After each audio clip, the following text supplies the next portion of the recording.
across the country are safer and more secure. We know that it is a big job that requires your constant attention. And while doing all of that, your department has also grappled with the situation on our southern border, addressing the humanitarian challenges presented by the arrivals of unaccompanied children, while also working to keep our border secure. And that is the focus of today's hearing. And I look forward to hearing about some of your successes and the challenges that you continue to face, and the support and resources that your department needs to effectively carry out your mission while ensuring appropriate care of people who are in DHS custody. Although we saw higher than usual numbers of unaccompanied minors arriving at the border earlier this spring, these numbers appear to be decreasing. Even so, the significant numbers of migrants seeking asylum in the United States continues to present a very serious challenge. Our nation rightfully serves as a beacon for those who are fleeing persecution. We have an obligation to ensure that the migrants on our border, that our border security professionals encounter, are being treated with dignity and have appropriate food, care, and shelter. But we also must ensure that those efforts do not restrict the ability of border security personnel to continue their critical frontline mission to stop illicit drugs, contraband, and other illegal activity along our borders and help keep Americans safe. Mr. Secretary, many of the challenges that you inherited were made worse because of the actions of the previous administration. The Trump administration's decision to suspend long-standing legal protections afforded to minors and those fleeing persecution forced significant numbers of asylum seekers to wait in a very precarious condition in Mexico. As a result, when President Biden took office in January, there was already a significant population of vulnerable asylum seekers, especially minors, waiting to seek refuge in the United States from violence or persecution in their home countries. The ongoing pandemic has compounded challenges faced by both the Department of the Homeland Security and Health and Human Services as they work to house unaccompanied children. COVID-19 health protocols have limited the amount of space and staff available at state-licensed shelters.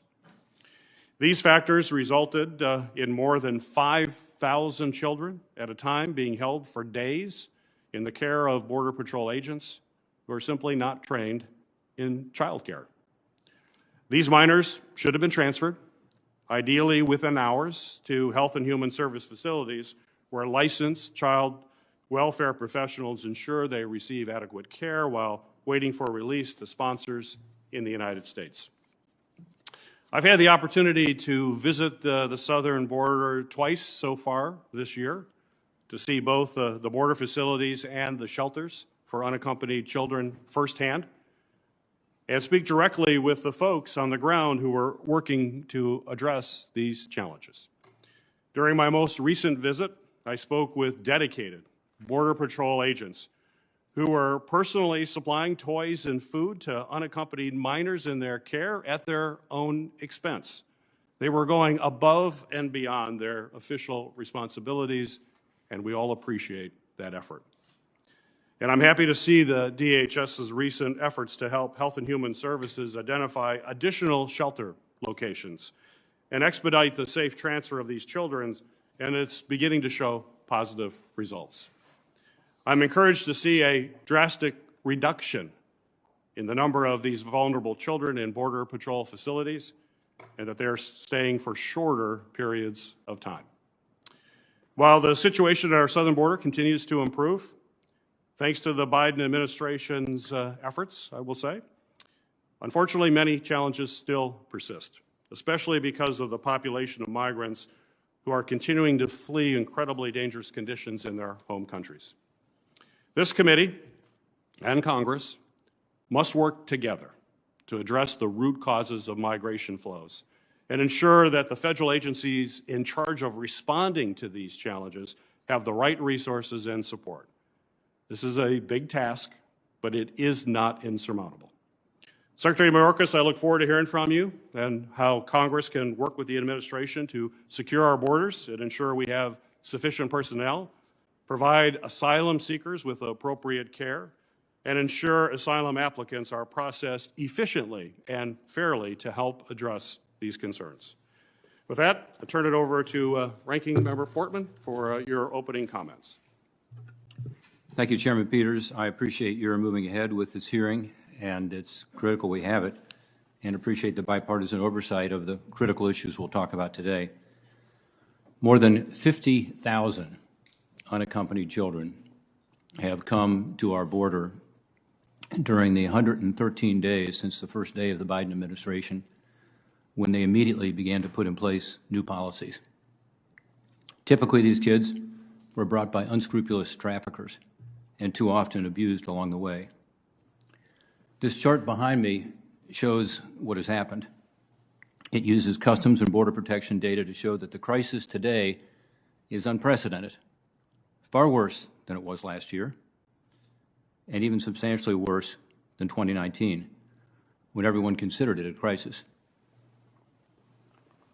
Here's 2019. Here is the inauguration. Here's where we are today.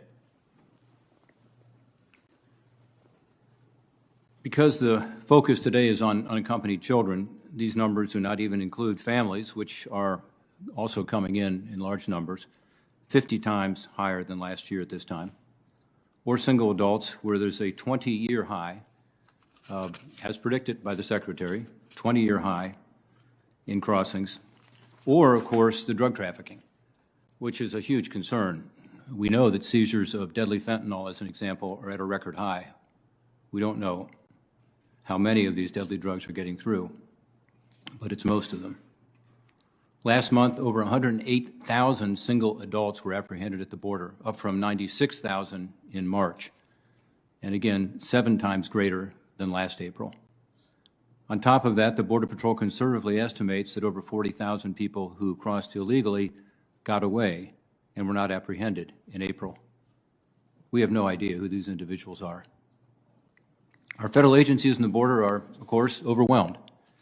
My hope is that today we can quickly get past the debate on the nature of this unprecedented surge so we can turn to solutions to stop this surge and ensure that vulnerable children are not further endangered by the policy choices being made here in Washington, D.C. Ms. Secretary, it's been 2 months since you, Chairman Peters, the ranking and chairs of the DHS subcommittee on appropriations, and I traveled to El Paso to see this crisis at the border firsthand. I appreciated your support of our trip, and I've appreciated our conversations since. What I learned on our fact-finding trip was that the Border Patrol is overwhelmed and short-staffed because the overwhelming pressure at the border from not only unaccompanied minors arriving, but also the significant increase in adult and family arrivals we have discussed. I'm proud of the Border Patrol agents and welcome the progress made in getting out of the situation we were in, where so many children were crowded into CBP facilities. They have now gone into other government shelters run by HHS, so more frontline agents in the Border Patrol can now go back to their critical law enforcement duties along the border. Border Patrol agents are doing the best they can in a very difficult situation, and we must support them, including providing additional resources. I learned the pressure on the Border Patrol of managing the influx of migrants, particularly processing children and families as they are detained, has taken them away from border enforcement activities. Human traffickers and drug smugglers know that. They are using unaccompanied children and families to divert Border Patrol agents so that they can cross the border with other illegal entries and illicit and deadly narcotics, such as fentanyl, that are killing Ohioans and others across our country with record levels of drug overdoses and hurting families across the country. I learned that the surge of children puts those children at risk of abuse and trafficking, even once they're in the United States. Remember, these children are only held until sponsors can be found in the interior of the United States. Then, as we have learned, regardless of the asylum adjudication that might occur, hardly any of these children will ever be returned to their home country. In fact, those who came in the last surge in 2019, I'm told, are almost all still here in the United States. We've all heard the horrifying stories of the trauma some children experience on their way north. We've heard of sexual assault and other abuses, including, unfortunately, at HHS facilities.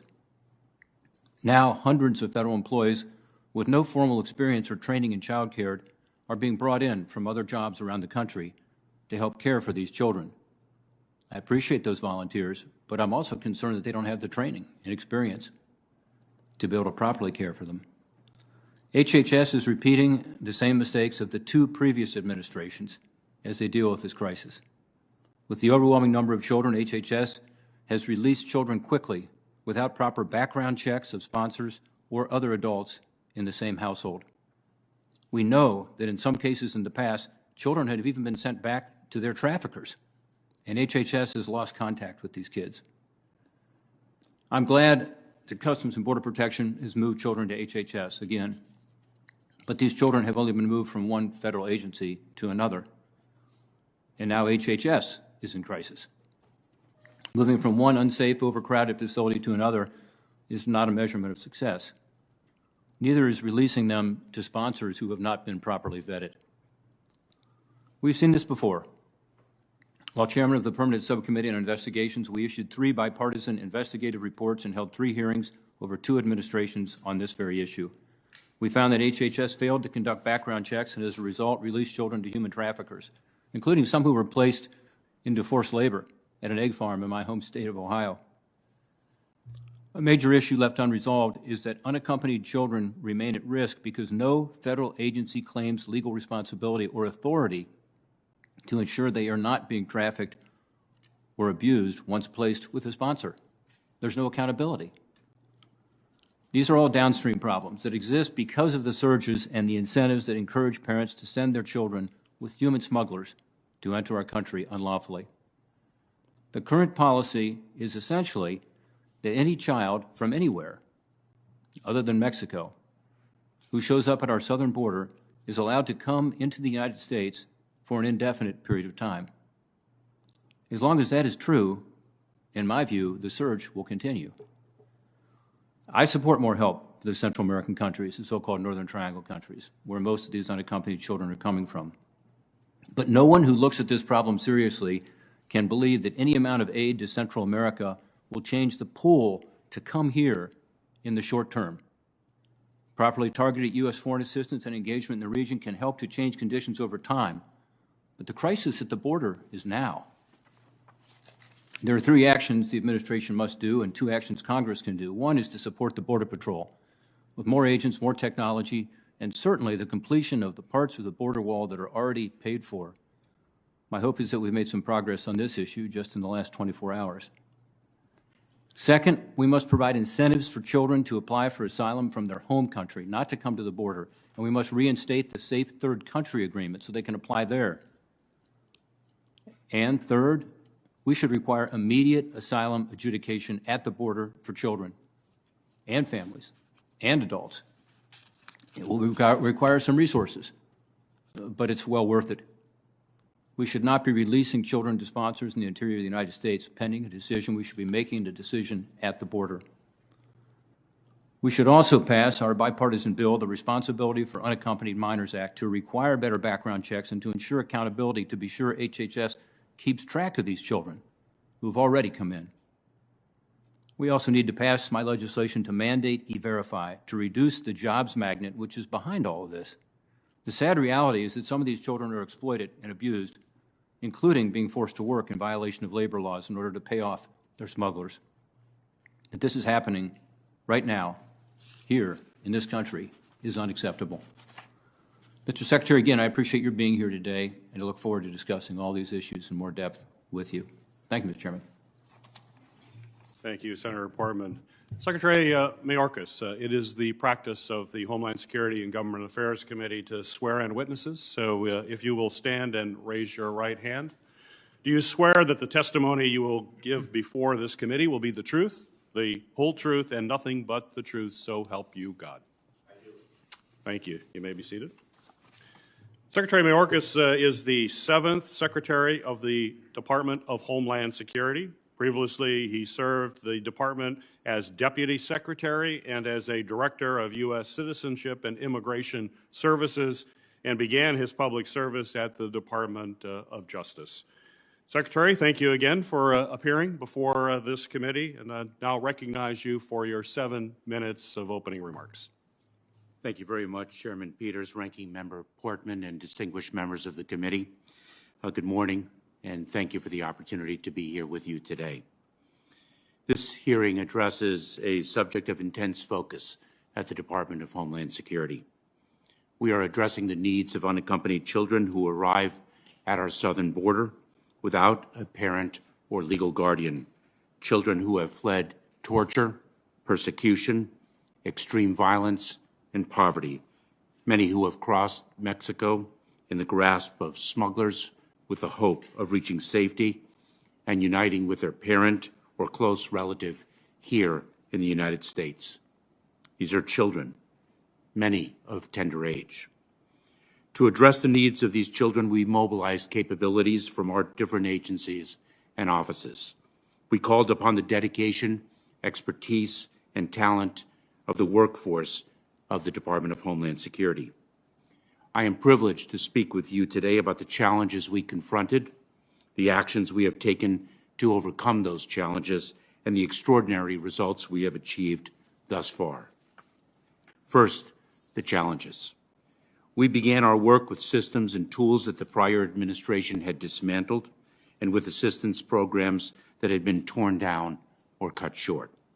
We had to rebuild while at the same time addressing the surge of unaccompanied children that had begun in April of 2020, many months before we took office, and our efforts had to be undertaken in the midst of the COVID-19 pandemic.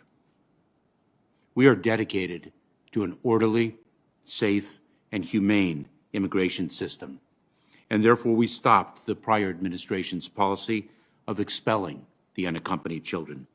We did not turn them away. Because the prior administration failed to increase the Department of Health and Human Services capacity to receive the unaccompanied children from Border Patrol stations within the required time frame, children were staying in Border Patrol stations for too long. As I have said before, a Border Patrol station is no place for a child. In late March, more than 5,700 children were in Border Patrol stations, and the average length of their stay was 133 hours. We managed the situation because of, quite simply, the selfless dedication, the heroism of the United States Border Patrol. I repeated then what I had said 2 weeks earlier, that we have a plan, that we are executing on our plan, and that it will take time. This is what we do, and we know how to do it. On March 13th, I directed our Federal Emergency Management Agency, or FEMA, to support an all-of-government effort to assist HHS in transferring and sheltering the children.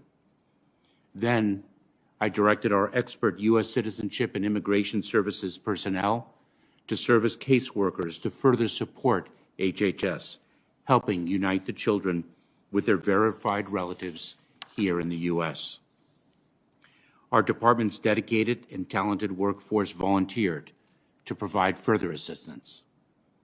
We also deployed our Chief Medical Officer and his team's expertise, instituting COVID-19 health and safety protocols, and mobilizing additional medical teams, including those of the United States Coast Guard. It is now about 6 weeks later.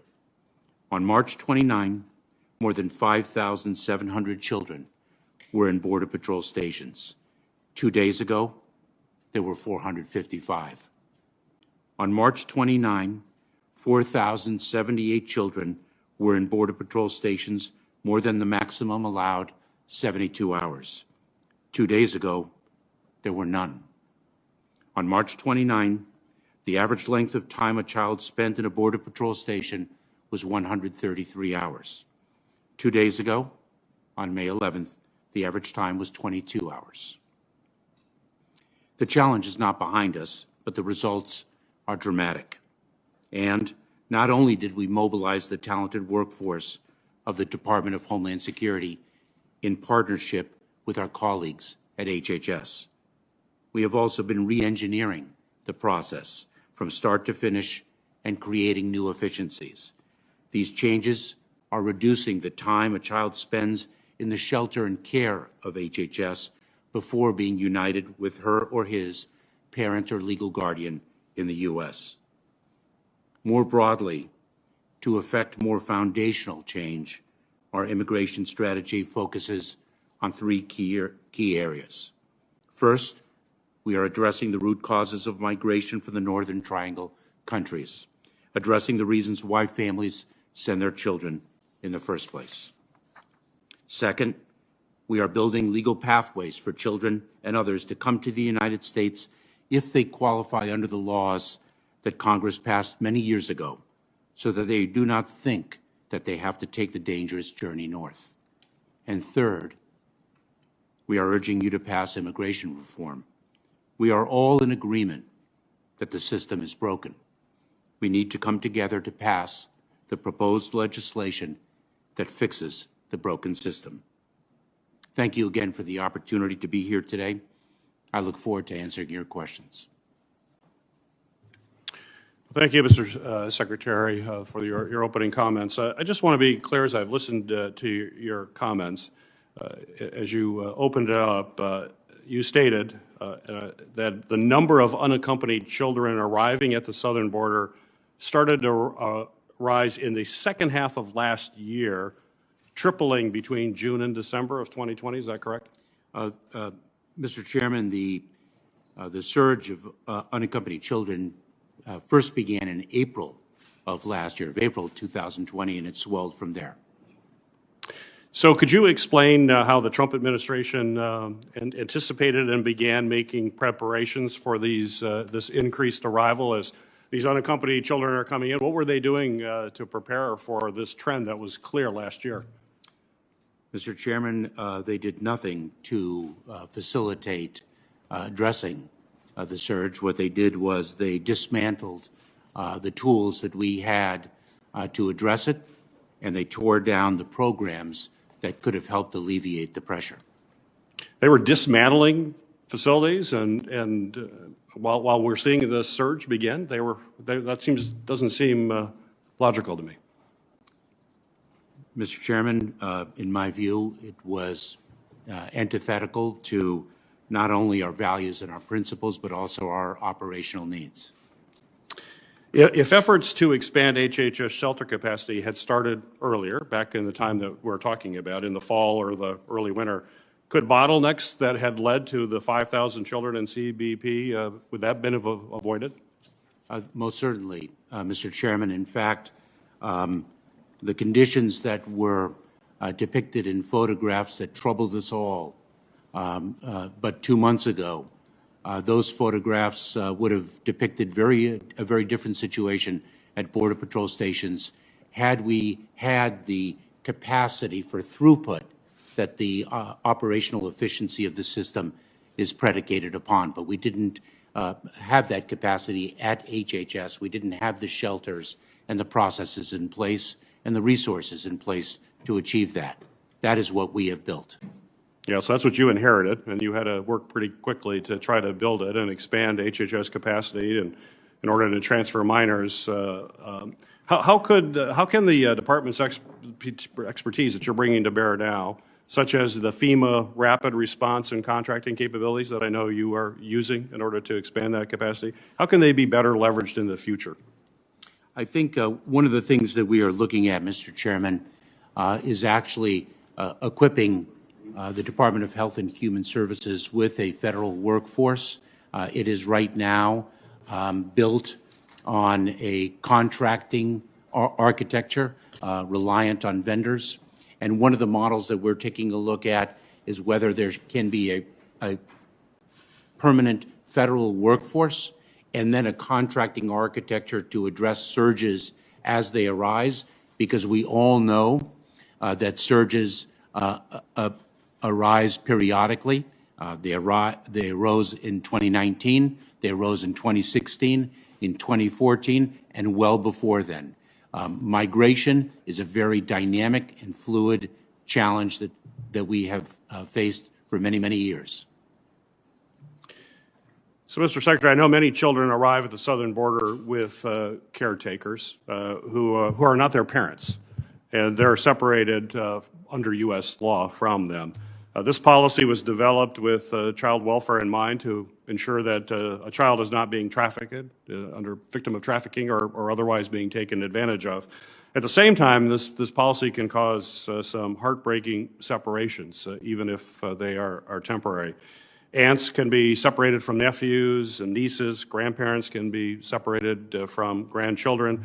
During my trip to the border last month, for example, I met a young boy, a very young boy, who had arrived with his older brother, but was separated from him and being processed separately and therefore was alone.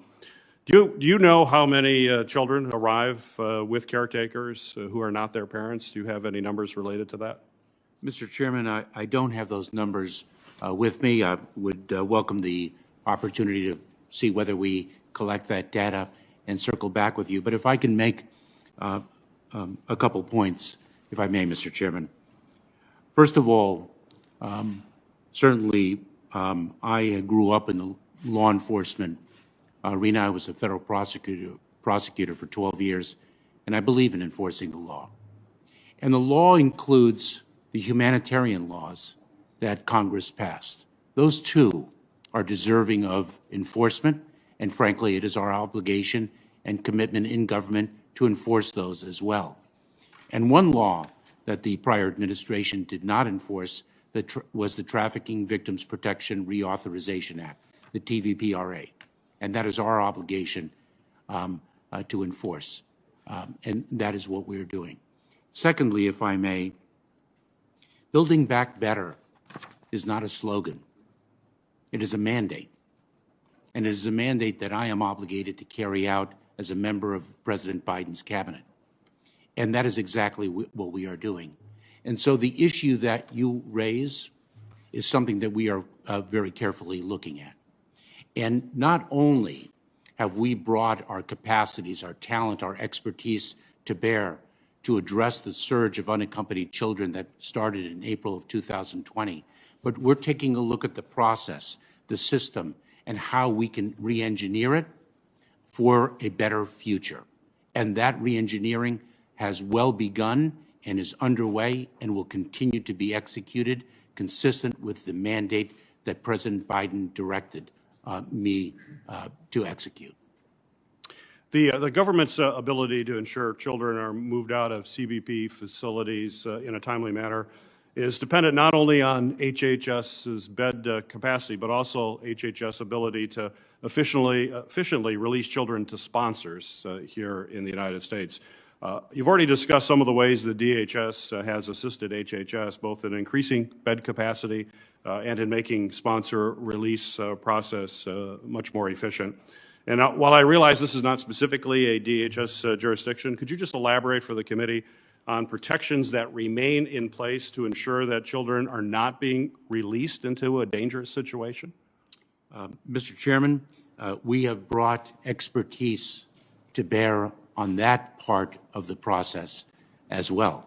We have dedicated very experienced asylum and refugee officers from U.S. Citizenship and Immigration Services who are expert in verifying the identity of individuals, and we work in tandem with experts from the Department of Health and Human Services to ensure that the individuals in whose care the children will be placed are qualified to be caretakers for those children.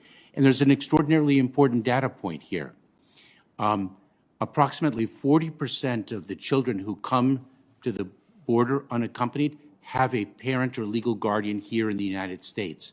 Over 90% of them have relatives here in the United States. And that is very relevant to our verification responsibilities that we execute in the hands of expertise. All right, thank you, Mr. Secretary. Ranking Member Portman, you're recognized for your questions. Thank you, Mr. Chairman. You know, I said at the outset, I hope that we can kind of move on from the debate about the crisis and what happened and how we got here. But I have a lot of respect for you, as you know, Mr. Secretary. But I'm not able to sit here and not comment on this idea that somehow this is Donald Trump's fault.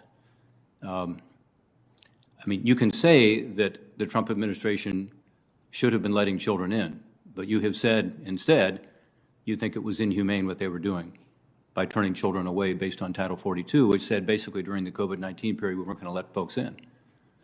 And so if that's fine, we can have that debate, but you can't say that and then also say, and the Trump administration is at fault because they didn't prepare for the surge. You're saying they didn't allow children to come in because they, believe that under Title 42 they shouldn't come in, as well as adults and families. Therefore, kids didn't come up to the border. They didn't make that arduous journey from Central America. And then at the same time say they're at fault because they didn't prepare for the HHS facilities that they knew were necessary. They didn't know they were necessary because the kids weren't coming in. These are the facts. These are the charts, okay? I mean, let's just stipulate this so we can move on and talk about policy. And this chart is very clear. You see where the yellow line is? That is the Biden administration inauguration. Actually, I was generous. That yellow line should be one bar to the left. I gave kind of the whole situation a month to kind of percolate so people would know in Central America and elsewhere what was going on. Here's January 21st, this bar right here. Look at that surge. I mean, it's obvious what happened.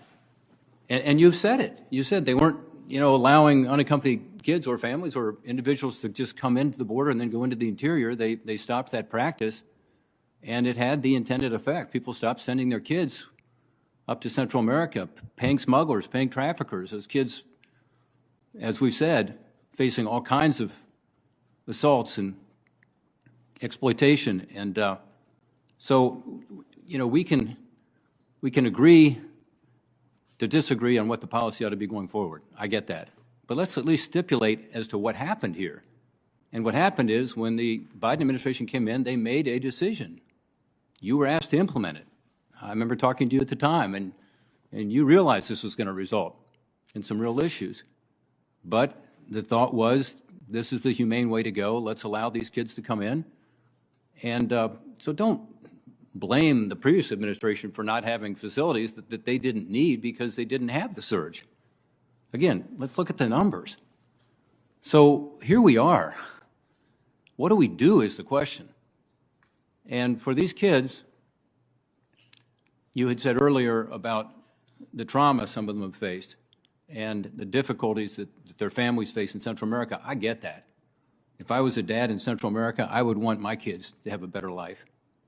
And as I've talked to children and families on the border, both on our most recent trip and previous trip, they all say the same thing to me, which is they do want their families to have a better life. These kids say they've come here to have the opportunity to have a life where they can not just make more money, but have a life in the United States of America because it's a better place to live. I get that. And I'm all for legal immigration. And I'm all for providing asylum to people who really have a credible fear of persecution. But what we have done instead is just open the doors. And I would make the point that those children who came in 2019 during the last surge, I would ask you, Mr. Secretary, those children were allowed to come into the interior of the United States with sponsors. Some of those sponsors were unscrupulous, as we know, and we've done investigations on this and had hearings on this, and some of these kids were exploited. Some were not.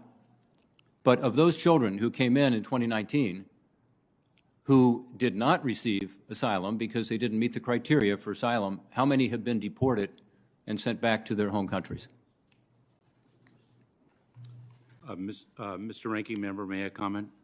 Yes, sir. But I would like an answer to that because I think it's illustrative of where we are now, that you look at your own ICE deportations in the month of April, I'm told they were at an historic low. That people are not being sent back even if they do not receive the asylum. Only 15% of individuals from Central America, I'm told, you can correct me, are successfully adjudicated. In other words, successfully having claimed asylum, receive asylum. And my understanding is there's no process in place to send those other folks back to their country of origin. So surely these smugglers have the opportunity to tell these families in Central America, give your child to me, and that child will get into the United States, and indefinitely will be able to stay there. So that's just the policy we need to look at and we need to change. But could I hear your answer on the 2019 surge and how many of those children have been sent back to their home country? Mr. Ranking Member, assuredly we'll have the opportunity to discuss the many issues that you have raised.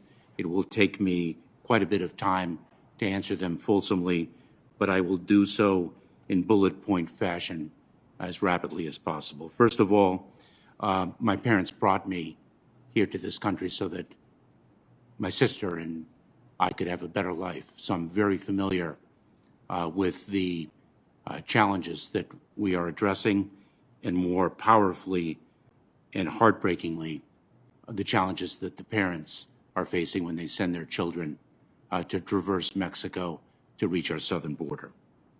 Secondly, we speak of lawful pathways and support of them, and yet the prior administration tore those down too. They tore down the Central American Minors Program that provided a lawful pathway for the adjudication of children's rights to arrive here in the United States and stay in the United States under the laws that Congress passed, but that was torn down. Mr. Secretary, can I just for a second, before we just continue the blame game here, how many children were processed over a 3-year period through that program, which I support, by the way, and I support reinstating it? That program should have been built up rather than torn down. Well, how many children were, during the Obama administration, were brought in under that program? I would be pleased to provide that data. Yeah, I think it's about 5,000 children. Yeah. 5,000 children. Look at these numbers over 3 years. So I support that program. But let's not, think that these are going to solve the problems that we face. Anyway, please continue. That's 5,000 children that were expelled.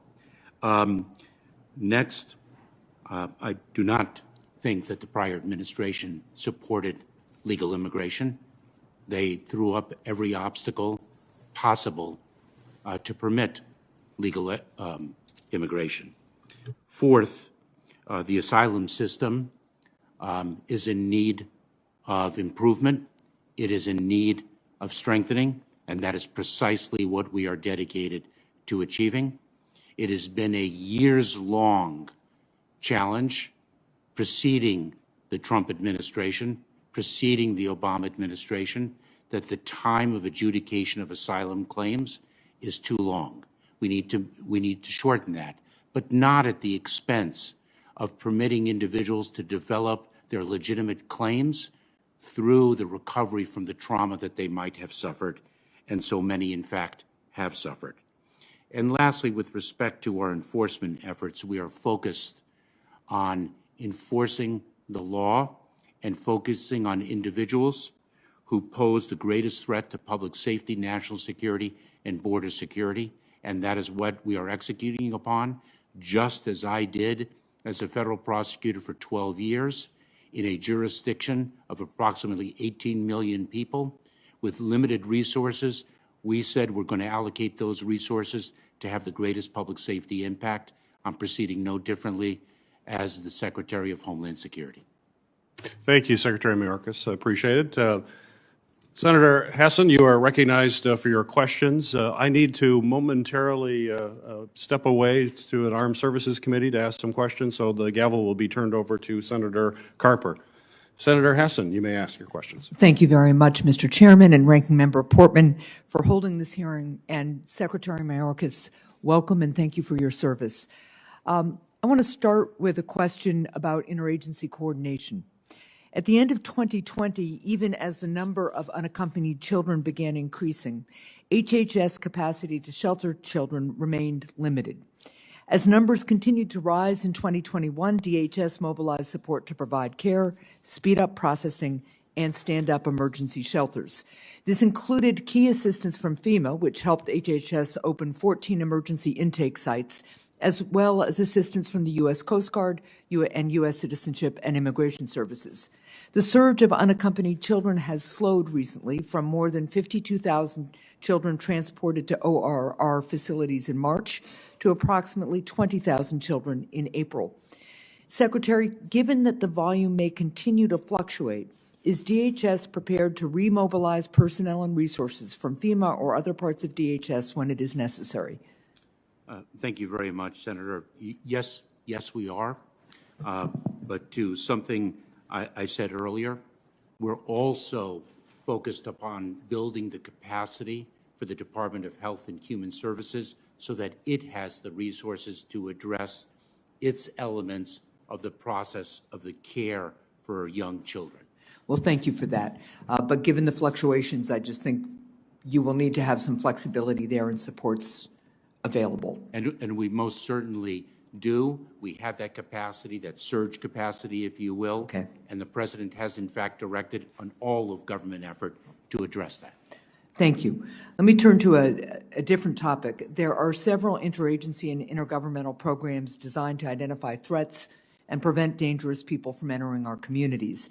These include the Visa Security Program, the Refugee Admissions Program, USCIS processes to evaluate asylum claims, and the National Vetting Center within DHS. Secretary Mayorkas, do you believe that any of these vetting programs need to be enhanced to ensure that our programs can identify and prevent dangerous people from entering the United States? Senator, we have tremendous vetting capabilities in the Department of Homeland Security and across the federal enterprise. They are very strong vetting capabilities of which we are extremely proud, and of course, extremely proud of the personnel of the Department of Homeland Security that have developed and administer those vetting programs. But we never rest on what we have achieved. We are always looking at how everything we do can be strengthened and improved, and that is especially the case with our vetting programs, with the use of new technologies, new analytic tools, new sources of expertise. Thank you. Now I want to talk a little bit more about how we vet sponsors for unaccompanied children. Coordinated efforts between the Department of Homeland Security and the Department of Health and Human Services have reduced the time that unaccompanied children spend in government facilities.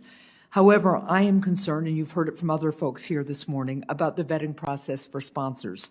For example, in the past, HHS has sometimes failed to recognize that people who were sponsoring multiple unrelated children could also perhaps be human traffickers, that when they do that kind of sponsorship of unrelated children, they could be engaged in human trafficking, or that sponsors have failed to ensure that children appear in immigration court. So I understand that HHS has primary responsibility for vetting sponsors, but could you explain how DHS is working with HHS to ensure that sponsors are appropriately vetted to prevent human trafficking, to ensure that children are placed in safe environments, and ensure that sponsors bring children into the immigration proceedings? Thank you, Senator. We have achieved and are continuing to achieve efficiencies in the process, but never at the expense of the quality in our administration of the processes. And that is quite evident in precisely the subject that you are focused upon, which is the vetting of the family, relatives, or sponsors of the unaccompanied children. It is precisely why we did not take from our volunteer workforce or our surge capacity workforce individuals unqualified to conduct that vetting. Quite the contrary. What we did was deploy experts in the vetting of individuals with respect to their identity and their qualifications. We took asylum and refugee officers who deal with these very issues in the hottest spots around the world and applied their technical expertise and experience to the vetting of the sponsors. And we are working as hard as we can to ensure that the mistakes of the past are not repeated. We learn from mistakes and we move forward. And that is precisely what we are doing in our support of the Department of Health and Human Services that does indeed have ultimate responsibility for that part of the process. Thank you. Medical professionals have noted that unaccompanied children apprehended at the border suffer trauma before they ever enter DHS and HHS custody. Trauma from being separated from their loved ones, from being in the company of strangers, or even from mental or physical abuse prior to or during the journey to the United States. In a briefing to the committee, officials stated that DHS and HHS were focused on building trauma-informed procedures. Secretary Mayorkas, could you tell the committee about what DHS has done and what you further plan to do to address trauma experienced by children before they are in custody and to reduce trauma experienced by children while they are in custody? Senator, we cannot overstate the trauma that some of these children have endured. It speaks to, on the one hand, the cruelty of some, but it also speaks poignantly of the resilience of the human spirit. It's remarkable what these children have gone through, but how they can see a better day ahead. It is our responsibility. It is the responsibility of humanity to address the needs of these children. And what we have done with our chief medical officer, an extraordinarily talented and dedicated individual, Dr. Pritesh Gandhi, is to see what these children have gone through, what their needs are, and to bring that health professional counseling at the earliest possible time in our operational processes. And the Department of Health and Human Services and their expertise in this area to bring those resources to bear so that it exists throughout the period. And one thing, why we speak of efficiency but not at the expense of quality, is sometimes it takes an individual time to work through the trauma they have suffered and articulate the claim for relief that they have legitimately under the laws that we have passed. And we're very mindful of that. Thank you very much, and thank you, Senator Carper. Senator Hassan, thank you for those questions. Not every day that a former chairman of this committee is asked by the current chairman and ranking member of this committee to preside and to recognize another former chairman of this committee to ask questions of a former Deputy Secretary of the Department of Homeland Security. It's great to see you again, and my friend, you're recognized. Unprecedented. Well, thank you, Senator Carper. This does feel like old times. Back in 2014, a little deja vu. You've got the gavel, I'm sitting next to you, and we're in the midst of a crisis at the border, even though some are denying it. I know during my chairmanship, in hearings, we're always going through the problem-solving process. I'd often say the first step in solving any problem is admitting you have one. And it just does seem like we're in an utter state of denial. I've got a chart a little bit different than Senator Portman's. His is children. I've got total apprehensions at the border. And it shows clearly, it's galling, quite honestly, to hear that this is a crisis inherited by this administration, that the chairman is saying that the numbers are decreasing, the situation's improving. The surge started in April of 2020. To the extent that we had any surge in 2020, it's because Democrat presidential candidates were saying, we're not going to deport anybody and we're going to give everybody free health care.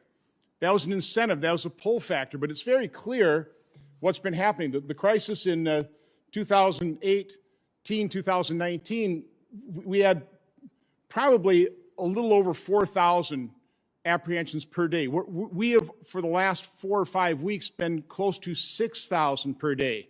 In 2014, we were dealing with around 2,000 per day. This is unprecedented what's happening here. And when you talk about the Trump administration dismantling things, what they did is they ended catch and release. They ended the enormous incentive for people to come into this country and exploit our very generous asylum laws. Mr. Secretary, real quick, isn't it true that when cases are actually adjudicated on asylum, about 90% of them are denied? I don't believe that is true. And What is the real percentage then? Senator, I don't have the data right before me, but I'm very happy. Okay, please get that for me. But let me ask you: Have you done a cost study on how much money the taxpayers will waste that is going to be expended by not honoring the contracts to build the final 250 miles of wall? Have you figured out how much that's going to cost the American taxpayer and get no wall built? Senator, I certainly have taken a look at the expenses that were incurred in building the wall, and in my opinion, how much waste was caused by that construction when, in fact, we could have leveraged innovation of new technologies that prove far more effective in securing the border. Okay, so again, I know you're in a state of denial, but let's go back to my chart here. What the Trump administration did is they ended the incentives. So they put in place the migrant protection protocols. Then they quite honestly threatened some tariffs to get cooperation from Mexico. That's that line right there, and you can see it worked. Add to that the imposition of Title 42, and it really worked.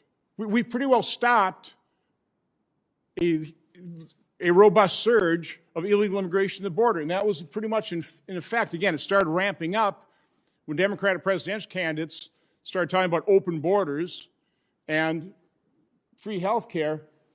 This is President Biden's inauguration. Here's the surge. I mean, that's a surge. Let me talk about real numbers, too. At the height of the surge in May of 2018, it was about a little over 7,000 unaccompanied children per month.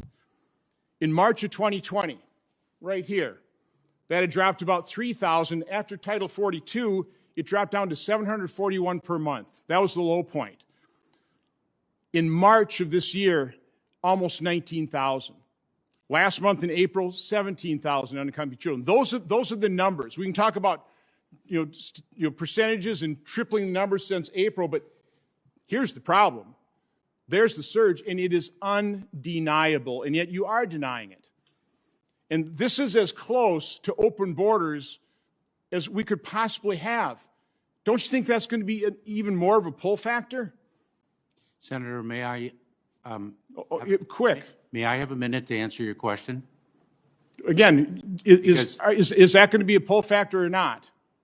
Senator, That's kind of a yes or no answer. you've asked a few questions. No, I haven't really asked the questions. Let me ask you some questions. I want to go back to, I want to talk about the February 18th interim guidance to all ICE employees in terms of carrying out enforcement removal priorities. First of all, was there any analysis regarding how the new priorities would impact crime and public safety before that guidance was issued?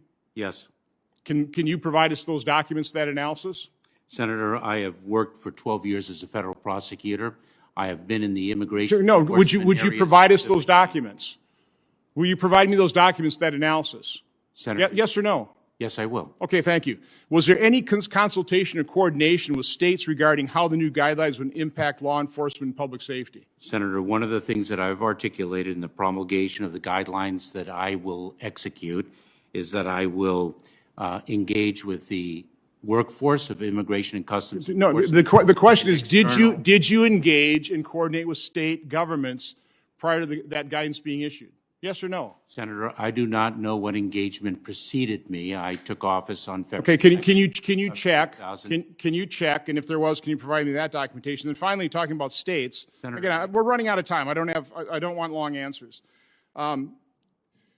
As local law enforcement is apprehending and holding illegal immigrants that they have flagged for removal, okay, so we've got that group of people.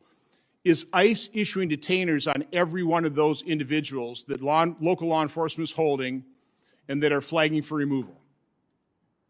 I'm sure they're not, and nor should they be. What can you tell me what percentage they would be issuing detainers on? I don't have that percentage, and I will get that to you as well. But Okay, good, thank you. My final question then is, because I was shocked when we were at the border. I've heard the word, we become more efficient. Yeah, you become more efficient at apprehending, processing, and dispersing. So I was shocked when we went down the border and said that the guidelines for CBP is to literally process people in 8 hours and disperse them. You get them out of CBP custody and send them all over the country. I was also shocked to find out that we aren't issuing notices to appear. What percentage of people are we dispersing around this country that don't even have a notice to appear? Senator, the individuals who arrive at our border and are placed in the interior are subject to immigration proceedings, and they receive a notice to appear. So 100% are receiving a notice to appear. That's your testimony? The policy of our administration is that each individual is placed into immigration proceedings and receives a notice. So you're not aware that CBP has been directed not to provide notice to appear as they're dispersing people in the interior? That's your testimony? That is my testimony, because the process is that U.S. Customs and Border Protection issues a notice to appear, and if in fact they are operationally not able to do so, the individual receives a notice to appear at an Immigration and Customs Enforcement office. Individuals in the interior are placed in immigration proceedings in accordance with enforcement law, period. I'll be following up with that with other information we've gotten. Thank you. Thank you, Mr. Chairman. Thank you, Mr. Chairman. May I make a couple points that I didn't have the opportunity to make because I didn't have an opportunity? Yes, no, it's important to have these questions answered, so you may continue, Secretary. One of the things the Trump administration did was separate children from their parents. And they ripped sons and daughters out of the hands of fathers and mothers and said they would never see each other again. That's one of the things. And maybe that worked, and maybe it didn't. But I'll tell you what it didn't work for is the values and principles of this country. Number one. Number two.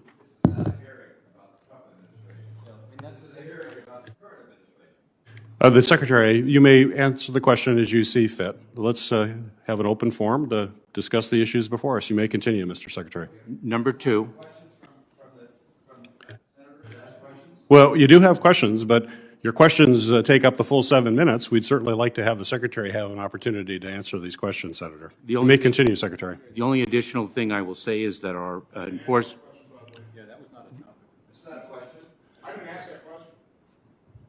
If you could answer the questions as they were asked, I appreciate it, Mr. Secretary.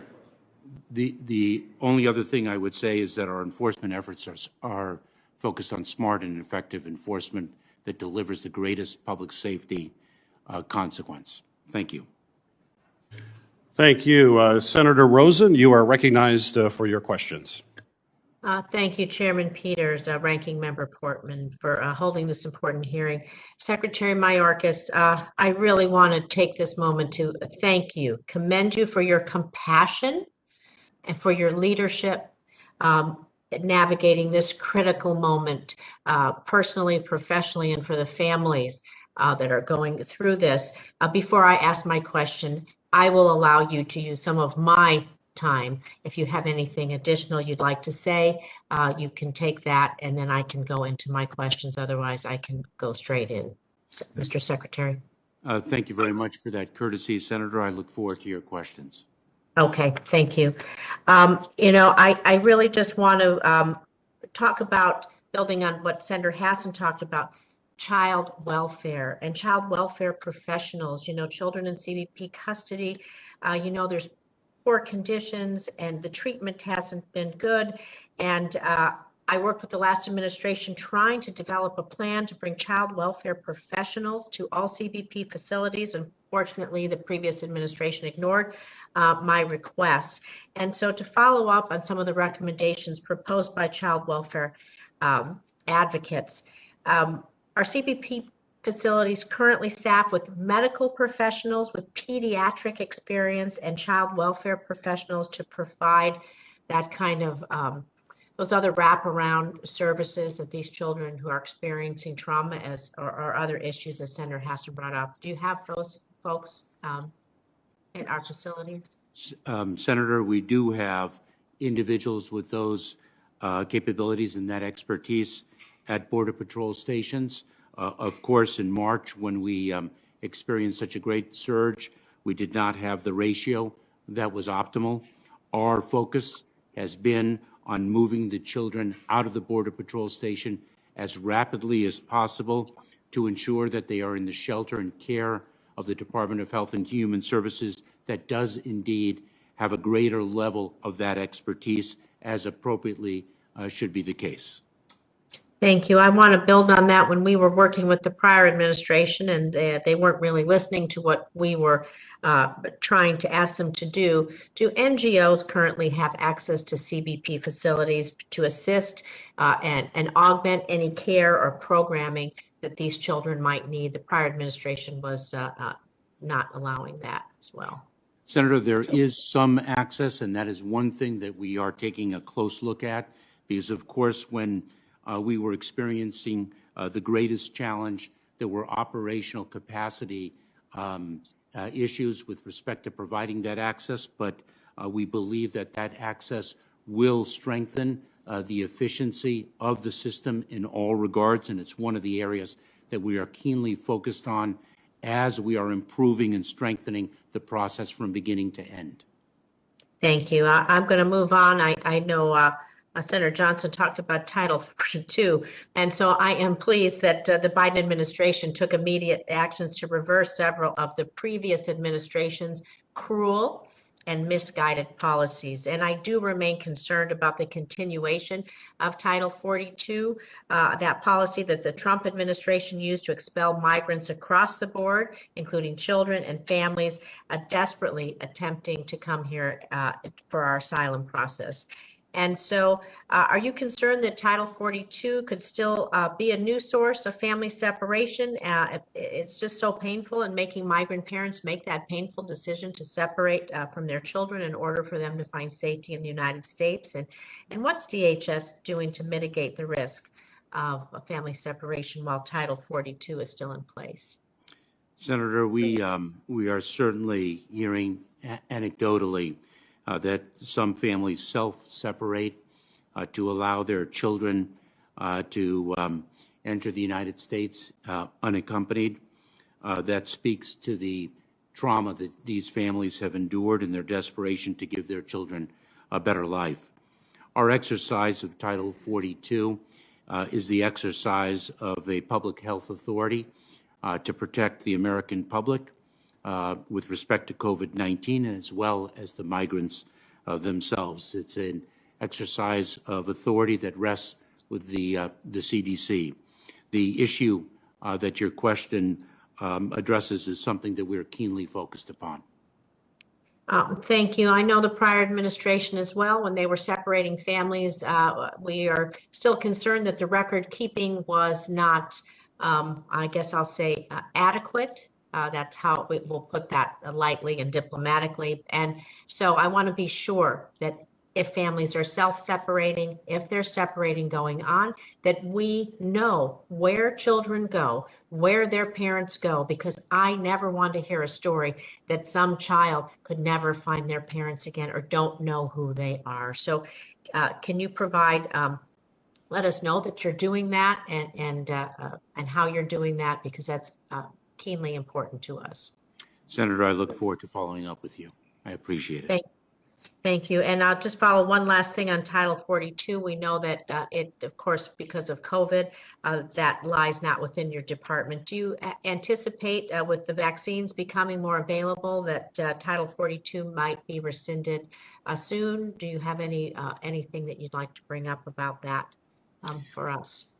Senator, I don't have a timetable as I sit here today. I know that the Center for Disease Control looks at the public health landscape in determining whether its authorities need to continue to be exercised, and its responsibility is to look at that public health imperative and make that decision, and that falls within its jurisdiction.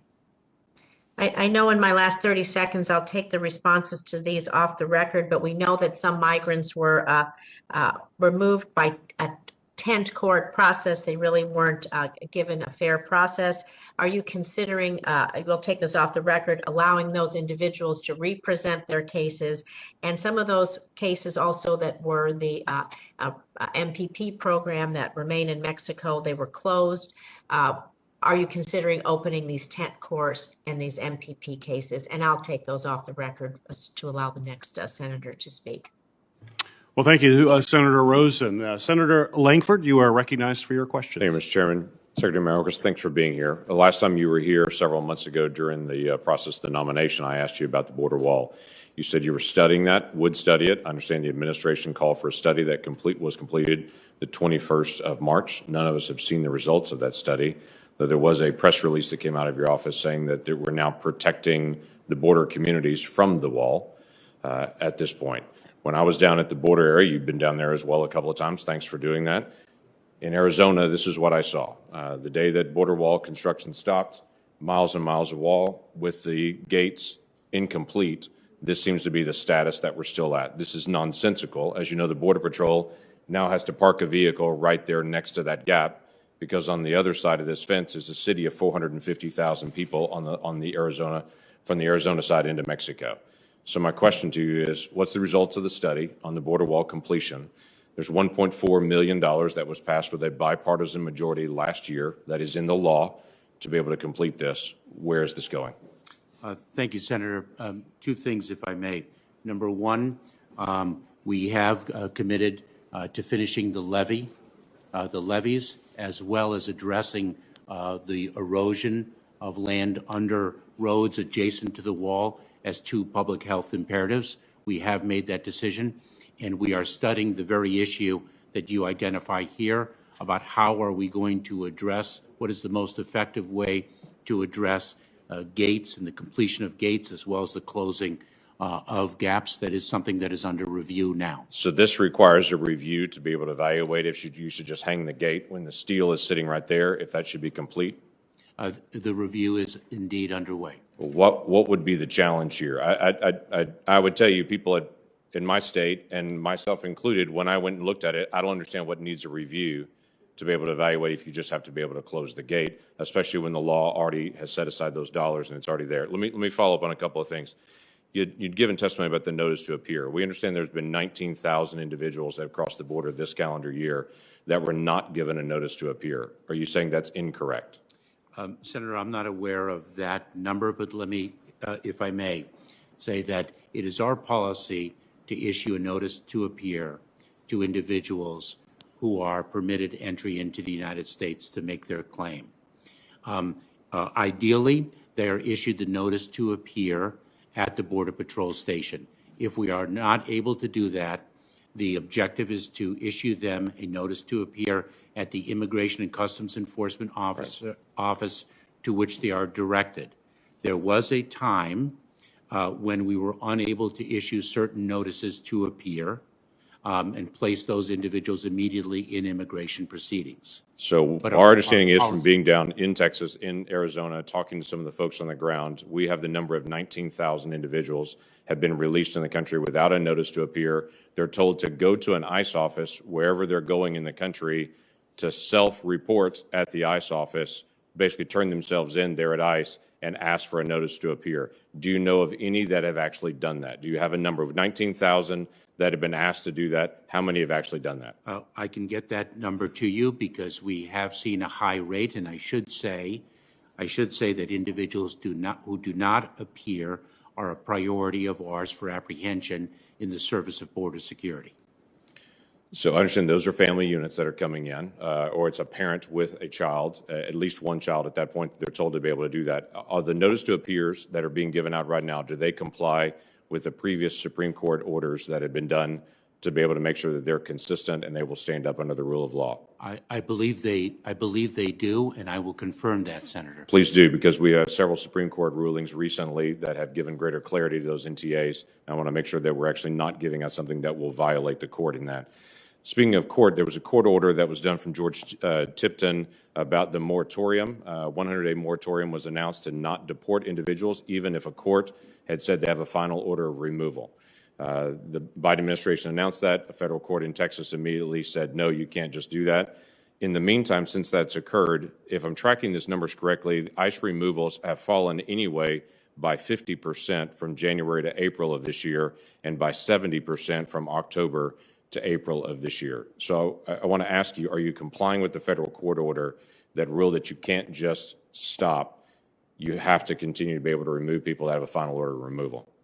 We are complying with the court order.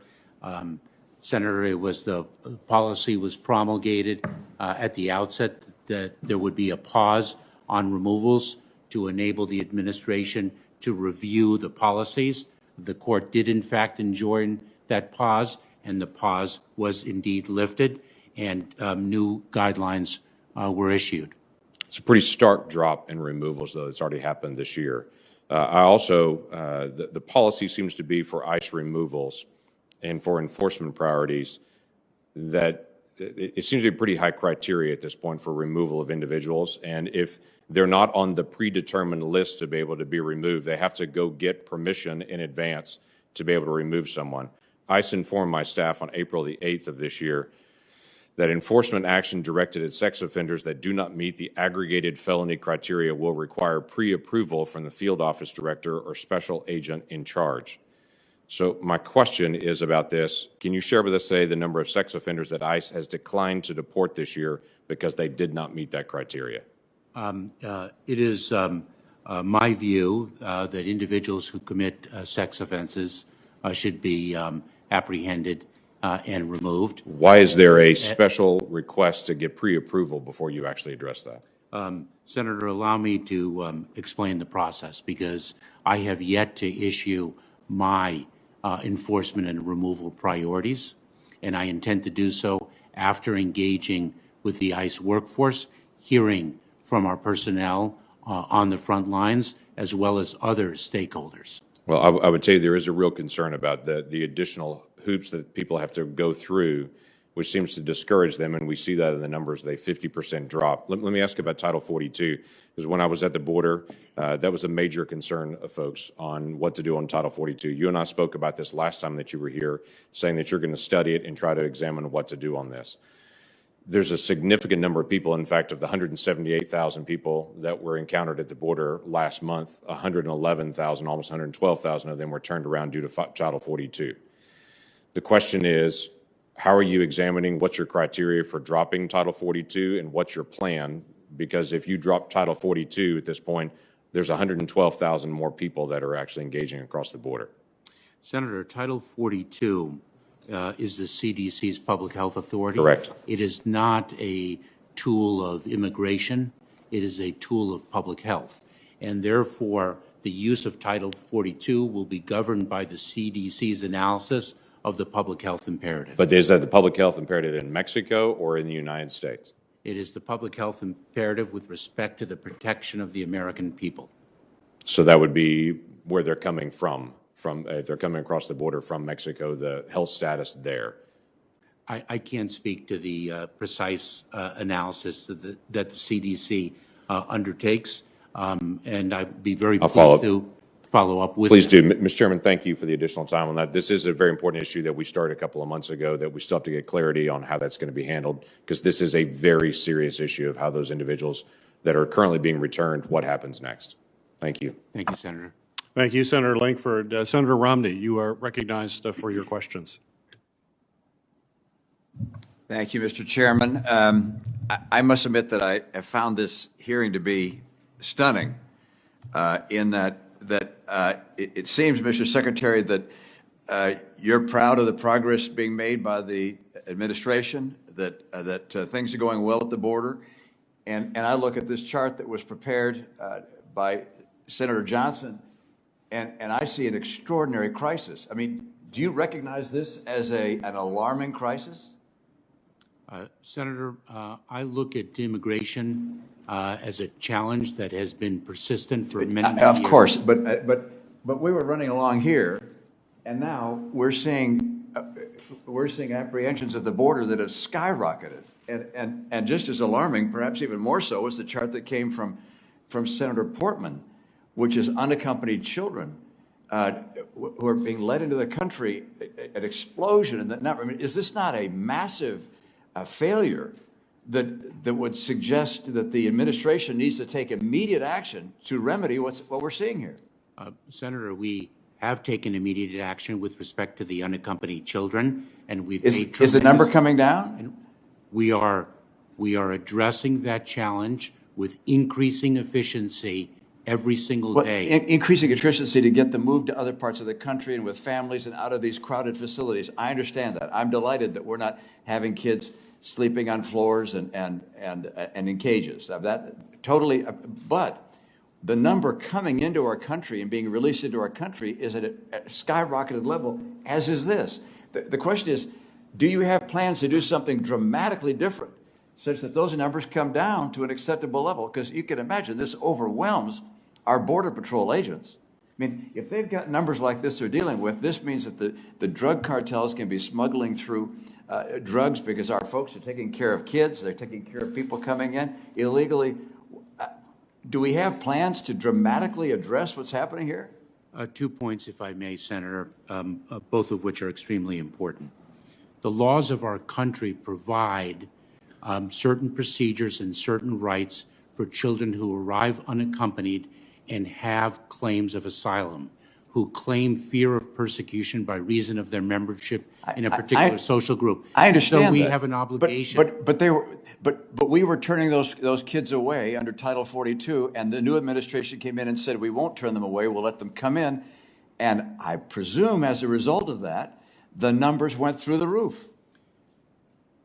Senator, we are addressing the numbers consistent with the law Well, under the trafficking victim. Propose a new law. I mean, we have a crisis both for children. I mean, you talk about the humanitarian concerns of kids that come here, and I understand we've addressed These are that. children. But you're addressing that. They're children. Think of them coming here all the way from Honduras. Think of the trial of going across the entire country of Mexico to get here, and then not being able to come into the country. Yeah, let's put this up. Senator. I mean, this is a crisis for children. The fact that these kids are coming here making that kind of journey, and they're not going to be allowed to stay in this country. Senator, if I may, we're the United States of America. 90% of these children have a parent or legal guardian in the United States, and they have a claim of fear of persecution. So this is not a problem then. Your view is that this is the way it's going to be. If I may, Senator, they have a claim under the law for humanitarian relief, either their claim of asylum or their claim for special immigrant juvenile status. Yeah. And we can, in fact, meet the challenge. Yeah. What I find astonishing, Mr. Chairman, is that we have the secretary responsible for securing our border and our immigration system who doesn't recognize these charts as being a problem. And there are human beings behind these numbers. And it is not saying, hey, we've got to make some changes immediately. I find that extraordinary and extremely damning. Let me turn to a different topic. And that is, some years ago, immigration was, well, if you will, the huddled masses yearning to be free. And we were encountering people who wanted to come to this country, and we were able to offer them hope for a better life. Today, increasingly, much of what we're seeing here is a result of cartels that have learned how to take advantage of current law in the United States to defeat our systems and not provide the people that are being brought here the opportunity that they were seeking. I think there's an urgent need to rethink our immigration system to make sure that we recognize we're dealing with a different circumstance in many cases than we were before. And a discussion of root causes. We need to address the root causes in Latin America. Gosh, we've got root causes in our own country. We've got challenges here we can't solve. We've been working on for years. The countries around the world who have problems that we can't solve all the problems of the world, let alone the problems in Latin America and the problems here in our country. Do you agree with this, that we have to focus on enforcing our border, finishing the border barrier, using the technology? By the way, if it's technology, use technology, but somehow deal with this in an urgent and aggressive manner. Senator, we are indeed focused on securing our border and, in fact, using technology as the most effective or one of the most effective ways of doing it, number one. Number two, I do agree with you that we do need change in the law, and that's precisely why I hope that Congress does indeed pass immigration reform. And thirdly, these are people yearning to be free, and what the cartels do, unfortunately, is too often control the means by which they arrive, not the reasons why they flee and why they seek relief, humanitarian relief in the United States under the laws that Congress passed many, many years ago. You indicated last time we were together that you would study E-Verify. Senator Portman and I, among others, have proposed a mandatory E-Verify system in our country. Do you believe that's a good idea? Florida is using that. effectively? Should we have an E-Verify system for our country that's mandatory? Senator, I believe in E-Verify. I think it is an effective tool. Its effectiveness grew under my administration as a director of U.S. Citizenship. Should it be mandatory? And so that Whether our it should businesses are required to check the legal status of people they're hiring? Whether it should or should not be mandatory is actually something that I have not yet determined. I'll look forward to that determination. Thank you.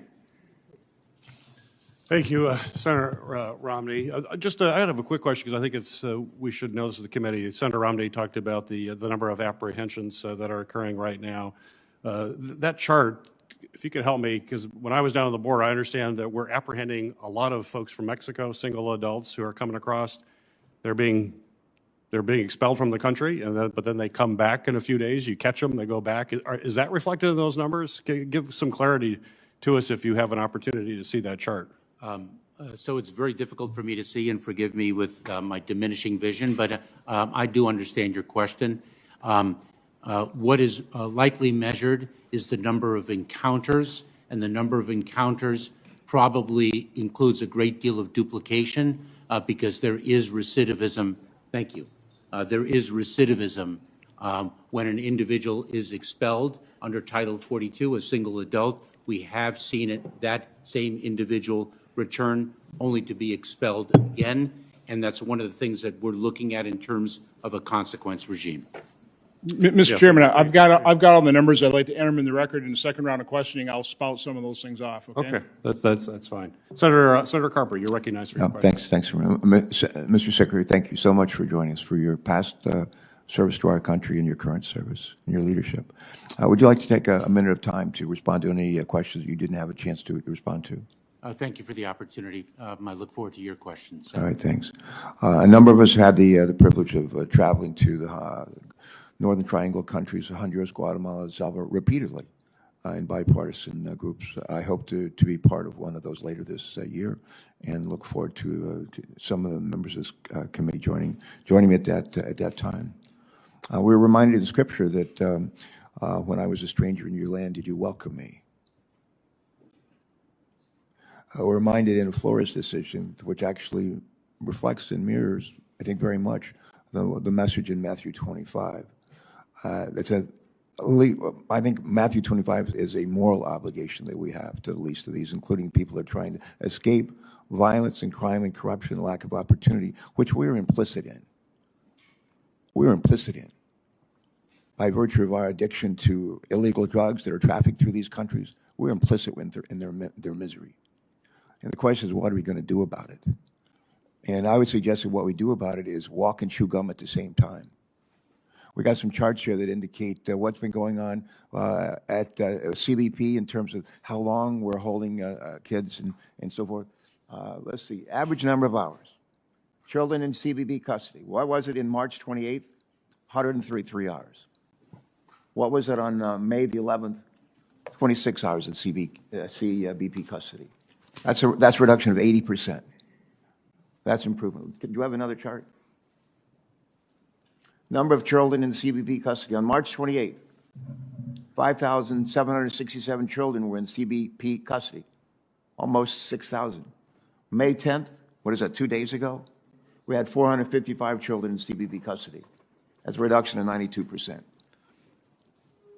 That's an improvement. That's a marked improvement. And I just want to say to you, but particularly the folks at CBP, the Department of Health and Human Services, whose work is making this possible and this progress possible, good work. If we want to do something about these charts we've been shown by our colleagues with the most recent surge, we can do something about that, my friends. We can do something about that. 3 primary reasons why people are coming out of these countries to try to get up here. Number 1, lack of opportunity and hope. Number 2, crime and violence. Number 3, corruption. We created something called the Alliance for Prosperity a number of years ago. The idea that we would put money into fighting those 3 ills: crime and corruption, crime and violence, corruption, lack of economic opportunity. And the idea was that we would provide some money, and in return, each of these countries would provide money, a lot more than we're going to provide. Number two, we're going to try to leverage money from other countries to help out in these three areas. To leverage money from NGOs to work and focus on these three areas. The most recent trip I took was down to the borders with Codell about a month ago. And we saw some indication that this kind of progress could be realized. I just want to take my hat off to CBP folks. The folks that men and women are down on the border doing this work every day. And I just want to take my hand off to the folks from HHS who are taking the hand off and trying to do difficult work, important work, but in compliance with Flores.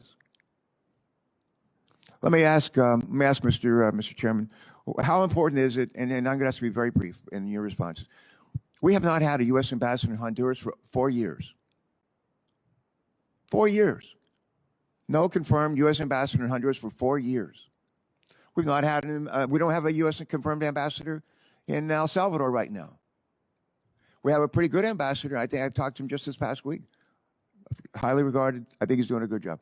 But if we want to do something about changing these numbers, why don't we confirm? Why don't we get some from this new administration? They've had a chance to get their feet wet now. We need them to nominate career ambassadors, and we need to hold speedy hearings, vet them, and vote them up or down.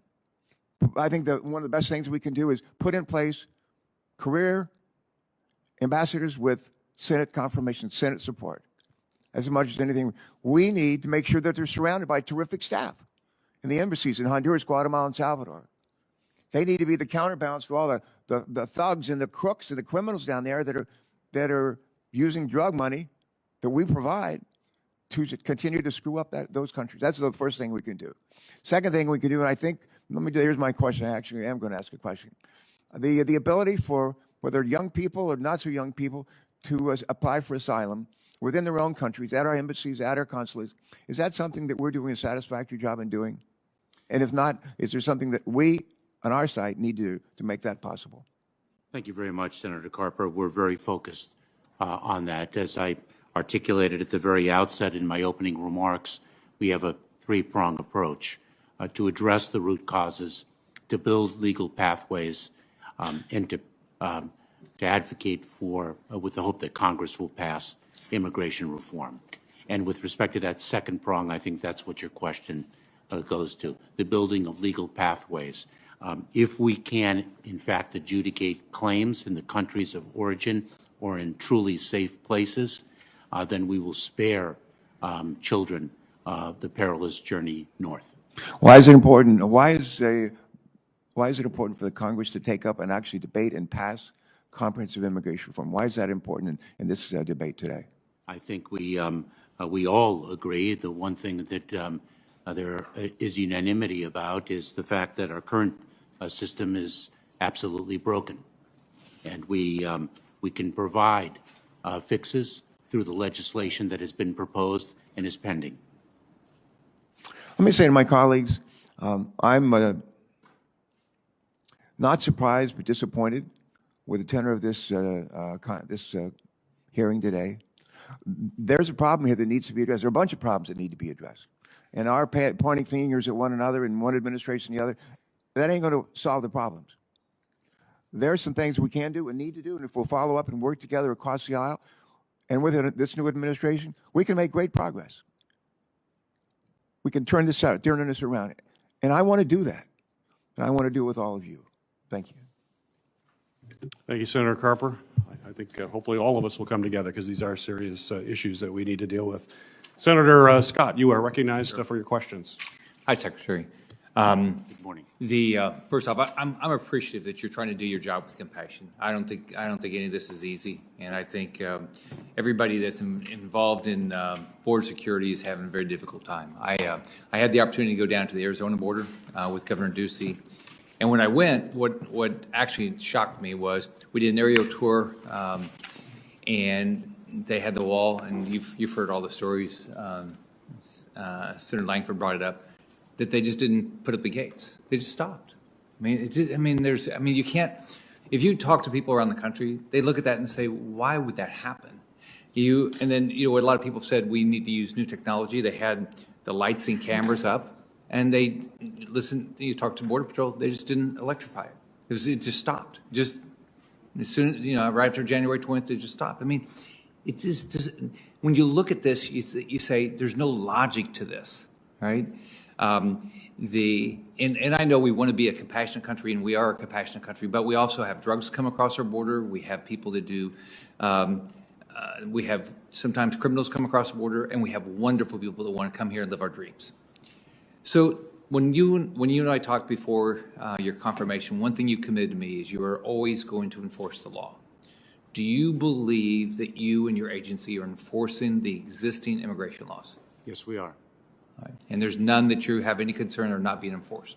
I believe that we are enforcing the laws in a smart and effective way, and actually we will do so smarter and more effectively as the days and weeks progress, and I'm very focused on that, and I'm looking forward to actually meeting with the ICE workforce in the coming days to hear from them as frontline personnel, to learn of their experiences, to inform the guidelines that I intend to promulgate.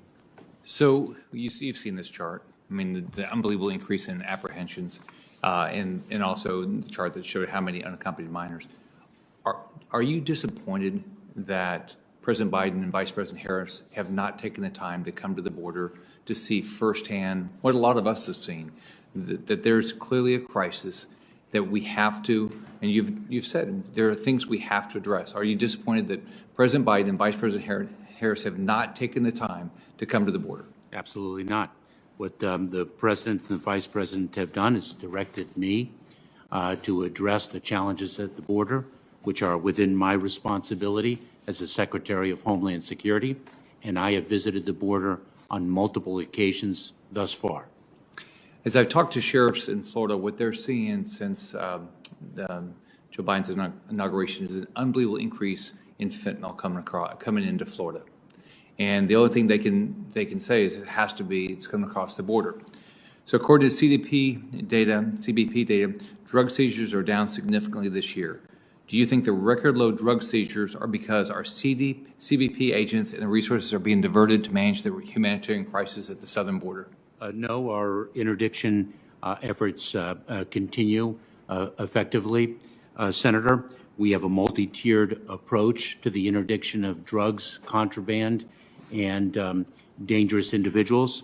We take great pride in the capabilities of the men and women of the United States Border Patrol, and quite frankly, in the actions that I have taken.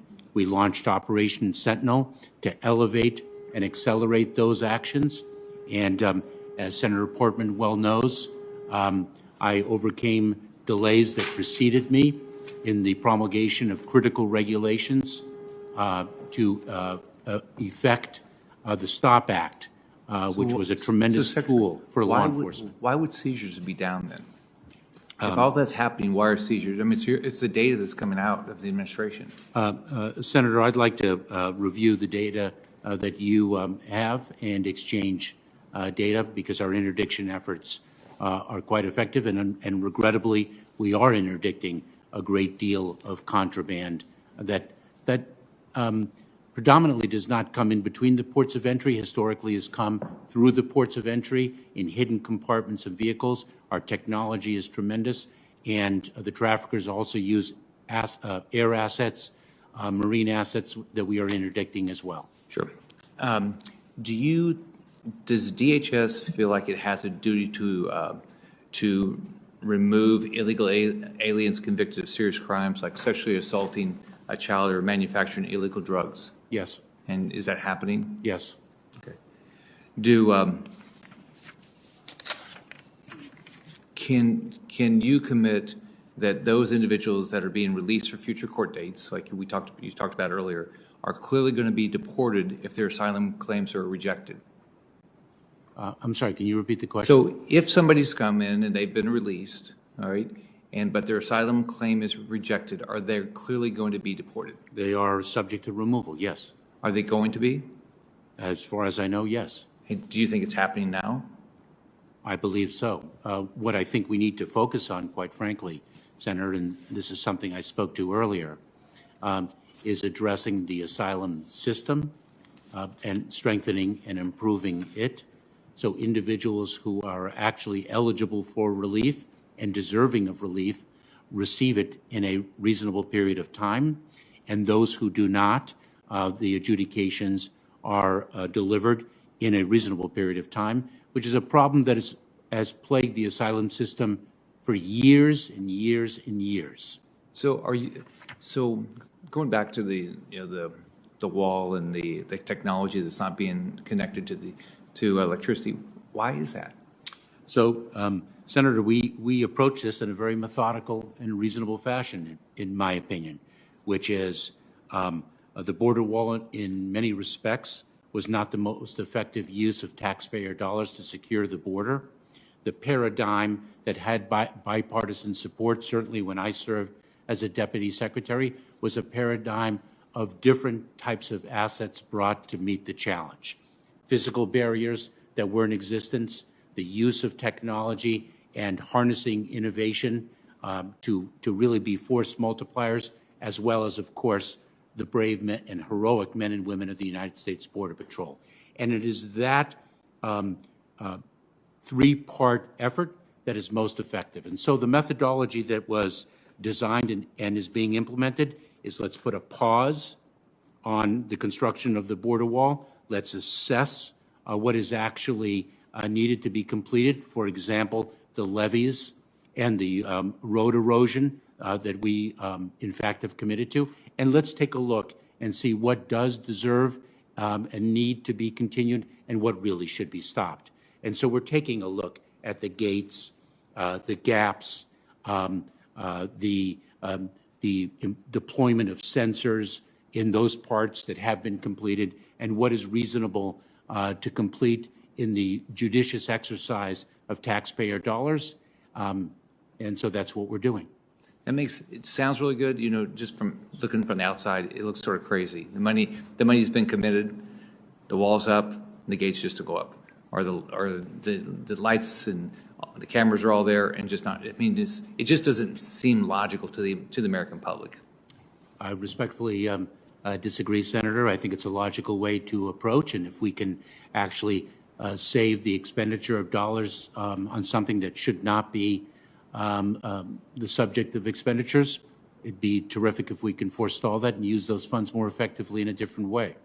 Thank you, Senator Scott. Senator Hawley, you are recognized for your questions. Thank you very much, Mr. Chairman. Thank you for being here, Mr. Secretary. I want to talk about the policies that have gotten us to where we are with our effectively open border. But let me first ask you about this. You said as recently as this week that the border is closed. Is that still your position today? Border is closed? Yes, it is. Don't you think you bear any responsibility for the current crisis by telling the world earlier this year that the border was open? Your words were, we're not telling you not to come. We're just telling you that we're putting a system back in place in which you can come. I mean, don't you think people took your words at face value then?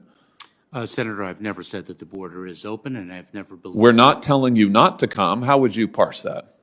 Senator, I've never said that the border is open, and I've never believed that it should be an open border. We have laws that Congress has passed that are laws of accountability, and also laws of humanitarian relief. You did say that we're not telling you not to come, though, right? You said that. You remember that? I'm sorry, Senator. I apologize. You remember saying, don't you, that we're not telling you not to come? Those are your words that you said in a press conference. You said that, right? I don't recall saying that. I don't believe... You don't recall saying that? That's correct, Senator. I have never said... We'd be happy to refresh your memory for you and some questions for the record. I'm sure that is interesting news, and I'm sure everyone will... The Secretary's just said he doesn't have any memory of making those comments. That's extraordinary. Senator, I have never said that the border is open. Let me ask you about this. CBP data says that the agency had 178,000 enforcement encounters at the southern border in April. It's the highest in 2 decades. Of that total, what percentage were subject to immediate expulsion? I will get that data to you. I don't have that at my disposal this morning. Is it 100%? Is it 60%? Is it 20%? Do you have any idea? 100% of families and single adults are subject to expulsion, except for those with acute vulnerabilities, and we exercise that discretion. However, our ability to actually expel families under CDC's Title 42 authority is limited by, for example, Mexico's ability and capacity, I should say, to receive the expelled families, and that is what we are addressing as a result. Okay, I think the number is around 60% or so are subject to immediate expulsion, which means we have a very large percentage of migrants who were permitted entry into the United States and are still here. But we'll give that question again to you for the record so that you can go and look it up. Let me ask you this. Why is it that this week, actually late last night, it was reported that CBP terminated a flight program that transferred families across the southern border for purposes of expelling them under Title 42. These flights were apparently canceled due to the pressure of left-wing groups. Is that accurate? Senator, we make our decisions as we consider to be most effective in furtherance of our mission and not because of pressure by outside groups. I'd be pleased to look into the cancellation of the lateral flights and respond to you after I've done so. So you're telling me here that the ACLU had no role in the termination of these expulsion flights? Is that your testimony? Senator, we are addressing the claims of the ACLU. The ACLU has claimed that our exercise of the CDC's Title 42 authority is not supported by the law, and we are working with the ACLU, actually adverse to the ACLU. You're working with them, though? If I may, Senator, we are adverse to the ACLU. But you're working with them in this program? Is that why you canceled it? If I may finish, Senator, we are adverse to the ACLU in litigation with respect to the legal authority underpinning our exercise of the CDC's Title 42 authority. Right, but they had a role in terminating this. You're working with them in the termination of these expulsion flights. Senator, the decisions with respect to expulsion flights are ours because of the decisions that we have made based on the reasons that we think are necessary to execute on our mission. Well, I think the fact that you're working with them is interesting news, so that's also quite relevant. We'll give you this information Senator, as a question for the record. Senator, they're suing us and we're defendants. That's not what I'm just quoting back what you just said. You just said that we're working with them. The news reports indicate that you've canceled these flights at their behest. You and I both know that there can be such a thing as friendly litigation, Mr. Secretary. I mean, let's not pretend otherwise. I'm just repeating your own words to you. We'll give this to you as a question for the record so that you can look into it more further. I think that's interesting news. Let me ask you about why you canceled the Safe Third agreements with the governments of El Salvador, Guatemala, Honduras. These are agreements negotiated by the previous administration that the president canceled once he came into office. The president says that he's an avowed multilateralist, and yet one of the first things he did was to tear up these international agreements with other countries. How can you address the root causes of migration, as you keep talking about, if you're going to tear up international agreements that try to address these problems? So I will answer your question and make one comment before I do so. I've been a lawyer now for 35 or so years. Friendly litigation is a phenomenon with which I'm completely unfamiliar. Really? You're not familiar? Wait a minute. You're not familiar with an outside group bringing litigation against the government that the government then accedes to in order to change the law? You've never heard of that phenomenon? Senator, I'm not familiar with friendly litigation. As a federal prosecutor, I was a strong advocate for the United States government in the pursuit of criminal accountability. You've never heard wait, this is interesting, and you just brought it up. You've never heard of a regulatory lawsuits in which outside groups bring suits against the federal government. The government then agrees to settle the suit or to change its rules, and it reaches a settlement that that the government actually wants to achieve. You've never heard of that before? Senator, I've heard of resolutions of litigation. I've heard of settlements of litigation. I've heard of arbitration. I've heard of mediation. Friendly litigation, the commencement of friendly litigation is something with which I'm unfamiliar. The reason why it's extraordinary. The reason why the safe third country agreements were terminated is because there was nothing safe about them. I'm sorry, by which you mean what? Senator, to have an individual fleeing persecution from Guatemala and considering Honduras a safe third country is actually empirically incorrect. Because, and we can take a look at the migration from Honduras and the number of people leaving Honduras for fear of persecution, and that is not our concept of a safe third country. It's not your concept. So you think it's wise policy to come into office to terminate these international agreements based on your judgment about these other countries without consultation with them, apparently, and then we see this massive spike. Would you say that the children who have come to the United States and have gone through the border crossing, have had to do who knows what for the cartel, are more safe because of your actions? Do you think that you put them in less danger because of the agreements that you terminated and the opportunities to seek asylum and then wait in a third country you've denied to them? Do you think that your actions have made the situation better? Senator, you've gone over your time. But Could I get an answer to that question? Yes. Oh, absolutely. So, Secretary, you may answer that question, but be respectful of our three other members that are waiting. The safe third country agreements, in my opinion, put children in harm's way.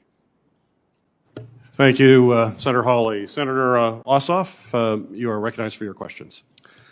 Thank you, Mr. Chairman. Thanks to you and the ranking member for holding this hearing, and thank you, Mr. Secretary, for joining us today and for your testimony. Mr. Secretary, on March 12th of this year, the Federal District Court for the District of Columbia blocked ICE from destroying records related to detainee sexual abuse and assault, records related to the death of detainees in ICE custody, records related to solitary confinement and other punitive measures imposed on ICE detainees, and other materials under a plan that has been approved by the National Archives and Records Administration. Last month, members of Congress wrote a letter urging DHS to reconsider its document destruction plans and policies in light of that March District Court decision, and the letter explained that, quote, for Congress to effectively perform its oversight and legislative functions, it is essential that the government permanently retain records reflecting serious abuse, neglect, and misconduct. In fact, the Senate's Permanent Subcommittee on Investigations has attempted to collect exactly these types of records from ICE going back to October of 2019, only to have the agency continually delay its production of those requested records and misrepresent the completeness of the response. And many documents responsive to the Permanent Subcommittee on Investigations requests are still outstanding today. Mr. Secretary, will you commit to a reappraisal of any DHS document destruction plans or policies that could impact the treatment of materials related to mistreatment of ICE detainees? And will you please commit now to ensure that ICE fully and immediately produces all records requested by the Senate's Permanent Subcommittee on Investigations? I do, Senator. Thank you, Mr. Secretary. I appreciate that commitment. I'd like to ask you about the use of private companies in the immigration detention system, please. The Trump administration dramatically expanded the use of private companies in immigration detention. As of January of last year, ICE held 81% of detainees in its custody in privately owned or managed facilities. At the same time, detainees in these facilities have reported sexual abuse, unsanitary conditions, substandard medical treatment, and worse, including recent allegations in Irwin County, Georgia, of unnecessary and extreme medical procedures performed on female detainees. The president's criminal justice plan during his campaign stated that the federal government, quote, should not use private facilities for any detention, including detention of immigration detainees. Mr. Secretary, as the administration moves to discontinue the use of privately run federal prisons, what steps is your department taking to end the use of privately run immigration detention facilities? Senator, let me share with you, if I may, what I have done and what I am doing. I have read extensively about the use of detention in civil immigration proceedings, as well as the conditions of detention in civil immigration proceedings. I've read accountability reports by the Office of Inspector General our own Office for Civil Rights and Civil Liberties. We now have a detention ombudsman, a Office of Detention Ombudsman, and I've read reports by non-governmental organizations. I am very focused on the use of detention in civil immigration proceedings as well as the conditions in those facilities, and I intend to begin taking action very quickly. Can you specify any steps that have been affirmatively taken to end the use of privately run immigration detention facilities? Senator, I'm going to be speaking with my workforce about my findings and my intentions. I've begun that dialogue, and I would appreciate the opportunity to continue those discussions and take the actions that I think will be responsive to your concerns. Thank you, and we'll follow up on that in short order and hope to see some progress and some affirmative steps that you'll have taken. I'd like to ask you about surveillance footage at DHS and specifically ICE detention facilities.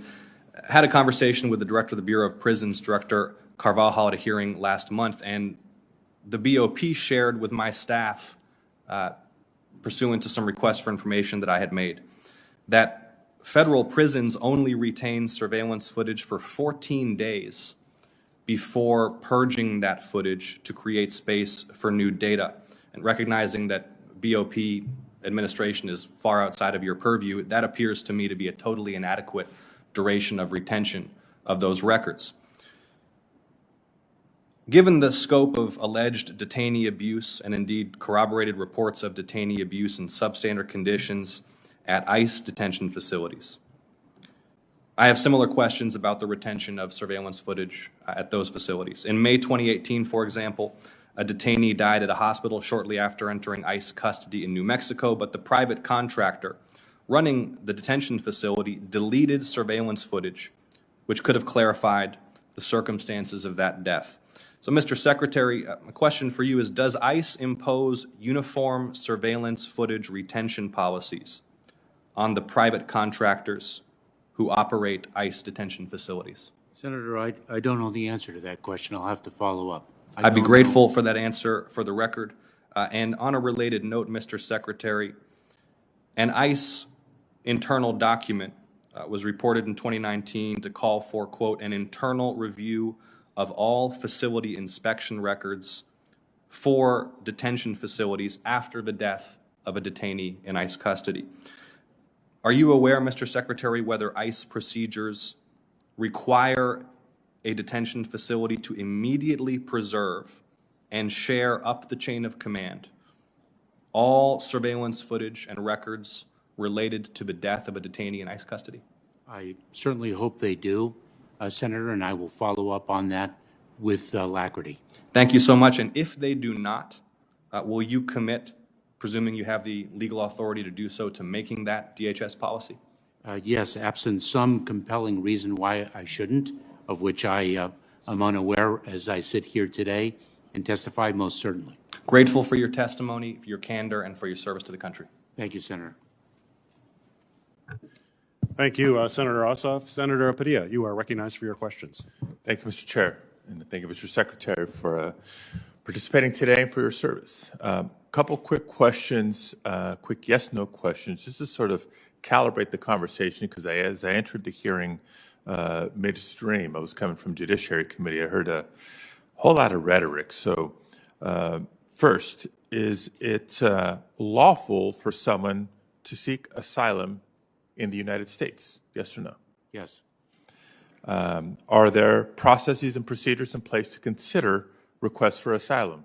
Yes or no? Yes. And as these requests for asylum are processed by the appropriate agencies, determination is some combination of approvals and denials. Yes or no? Yes. Okay. Just, I think, important for those watching at home to kind of put the conversation and issues raised in this hearing in the proper context. Now, I did want to follow up on something that Senator Hawley raised, a question about safe third countries. It's my understanding that during the Trump administration, they never sent anyone back to El Salvador or to Honduras. And indeed, less than 1,000 migrants were sent to Guatemala. So it doesn't seem like these so-called safe third country agreements were really used by the Trump administration. Agree or disagree? Or maybe you can verify the numbers. Senator, I'd have to get back to you with respect to the data, which I don't have before me this morning. Okay. That would be helpful. Appreciate that. Now, did want to raise a question about collaboration between the department and non-governmental organizations. I'm hearing from a lot of advocates and service providers in California that more communication and coordination would be helpful between DHS and the NGOs that are efficiently and safely providing service for immigrant families. Oftentimes, migrants are sent to areas of the country where shelters are already at capacity, though, and the department is not sufficiently drawing upon resources in other regions of the country where providers have more capacity to continue to meet their needs. Can you discuss any DHS efforts to improve communication and coordination with NGO service providers and how the department takes NGO feedback into consideration when making operational decisions? Thank you, Senator. So we work very closely with non-governmental organizations to address the asylees, the individuals who make asylum claims under United States law, to ensure that they are sheltered appropriately and that the COVID-19 health and safety protocols are administered in partnership with us and pursuant to an architecture of reimbursement that we work with the state and local officials on. Early on, we heard the very same concerns that you referenced this morning, that there was challenges with respect to the lines of communication. And so we addressed those, and we think we've made tremendous strides with the non-governmental organizations in improving the lines of communication. That's not to say that everything works perfectly. The process is difficult, but when we learn of a shortcoming, we address it not only with respect to that particular relationship, but we take a look at whether there's any systemic improvements that we can institute. And so we're very proactive as well as reactive in improving and strengthening the communication lines with the non-governmental organizations. They're critical partners in this. Yeah, no, look forward to following up with you on this as well.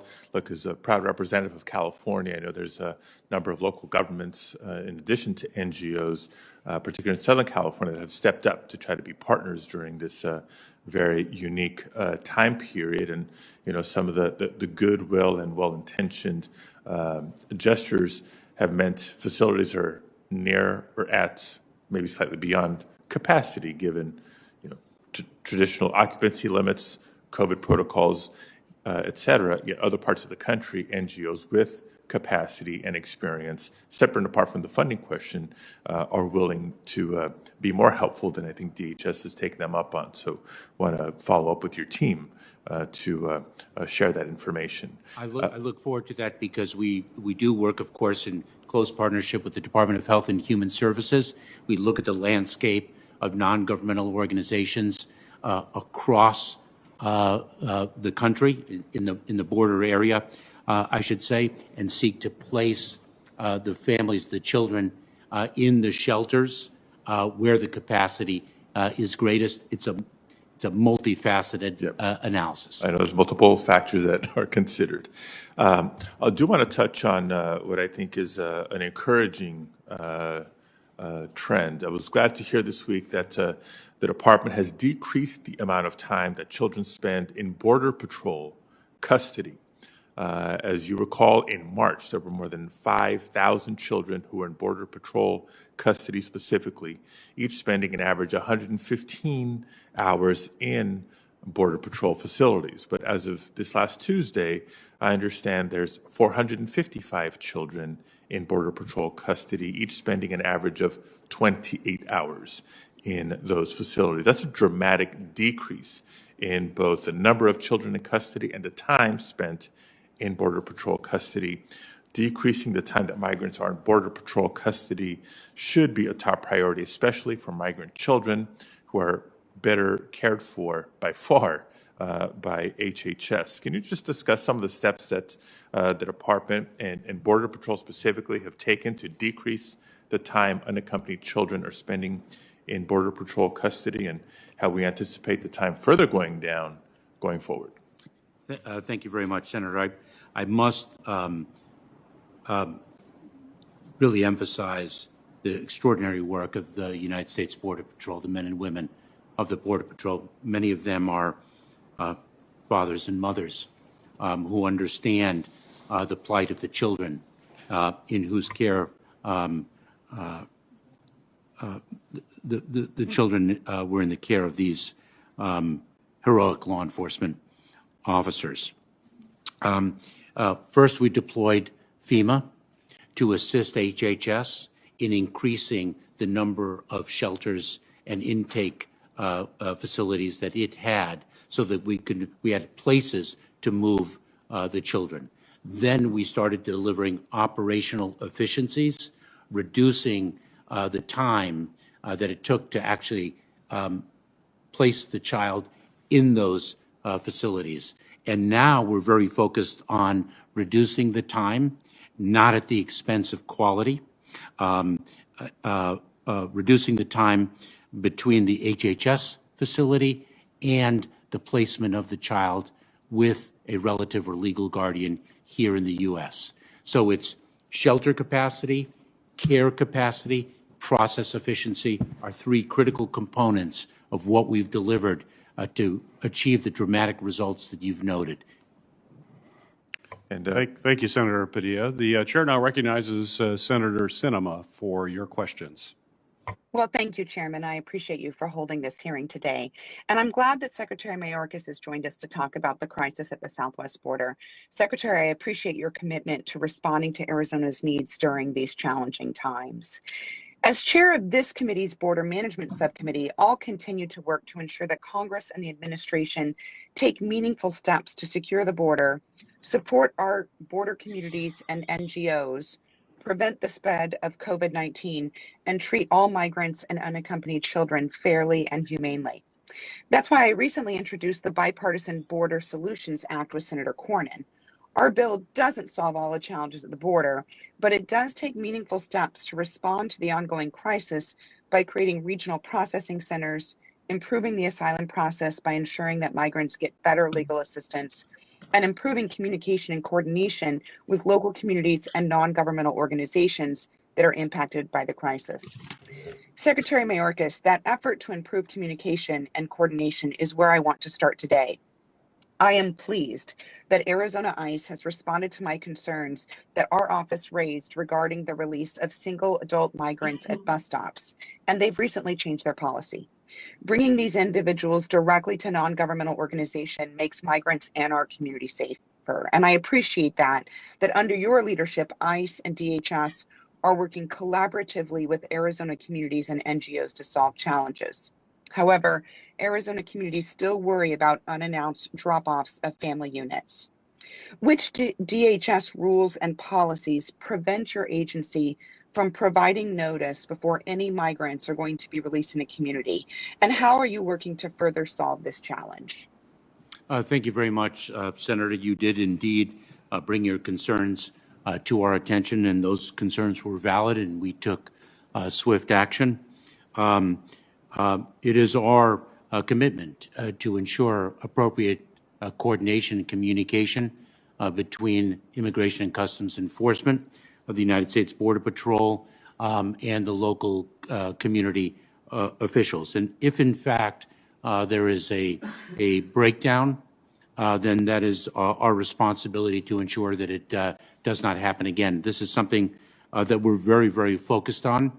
Local officials do deserve to know of our actions that could impact their resources and their facilities, and we're very focused on continuing to strengthen that relationship, those relationships, and that dynamic. Thank you. I know we'll continue working together to resolve this challenge. My office has also received confirmation from local NGO and ICE officials that some COVID positive migrants have been released into communities without sufficient resources or direct access to quarantine shelters. What are the department's policies for releasing COVID positive migrants, and what steps can DHS take to improve these policies to keep both migrants and our communities safe? Senator, under the tremendous leadership of our Chief Medical Officer, we've built an architecture of working with local officials and non-governmental organizations to transport family members to local facilities, to the non-governmental organizations that have the capacity to test, isolate, and quarantine as necessary family members. This is an architecture that we have built in Texas, in Arizona, in California, and it's really a remarkable achievement. We are continuing to look at that architecture to see how it can be strengthened and improved. We are committed to ensuring that individuals are indeed tested, isolated, and quarantined in the service of the public health imperative. Thank you. DHS recently finalized a contract with a private company to house migrants in Arizona and Texas hotels in order to improve processing capacity. What oversight is DHS conducting to ensure that these facilities meet the standards we expect of them, including sufficient access to legal and to casework assistance? Senator, there are two really ways to proceed in this regard. One is through licensed facilities, and the other to ensure appropriate capacity and efficient and effective processes unlicensed facilities.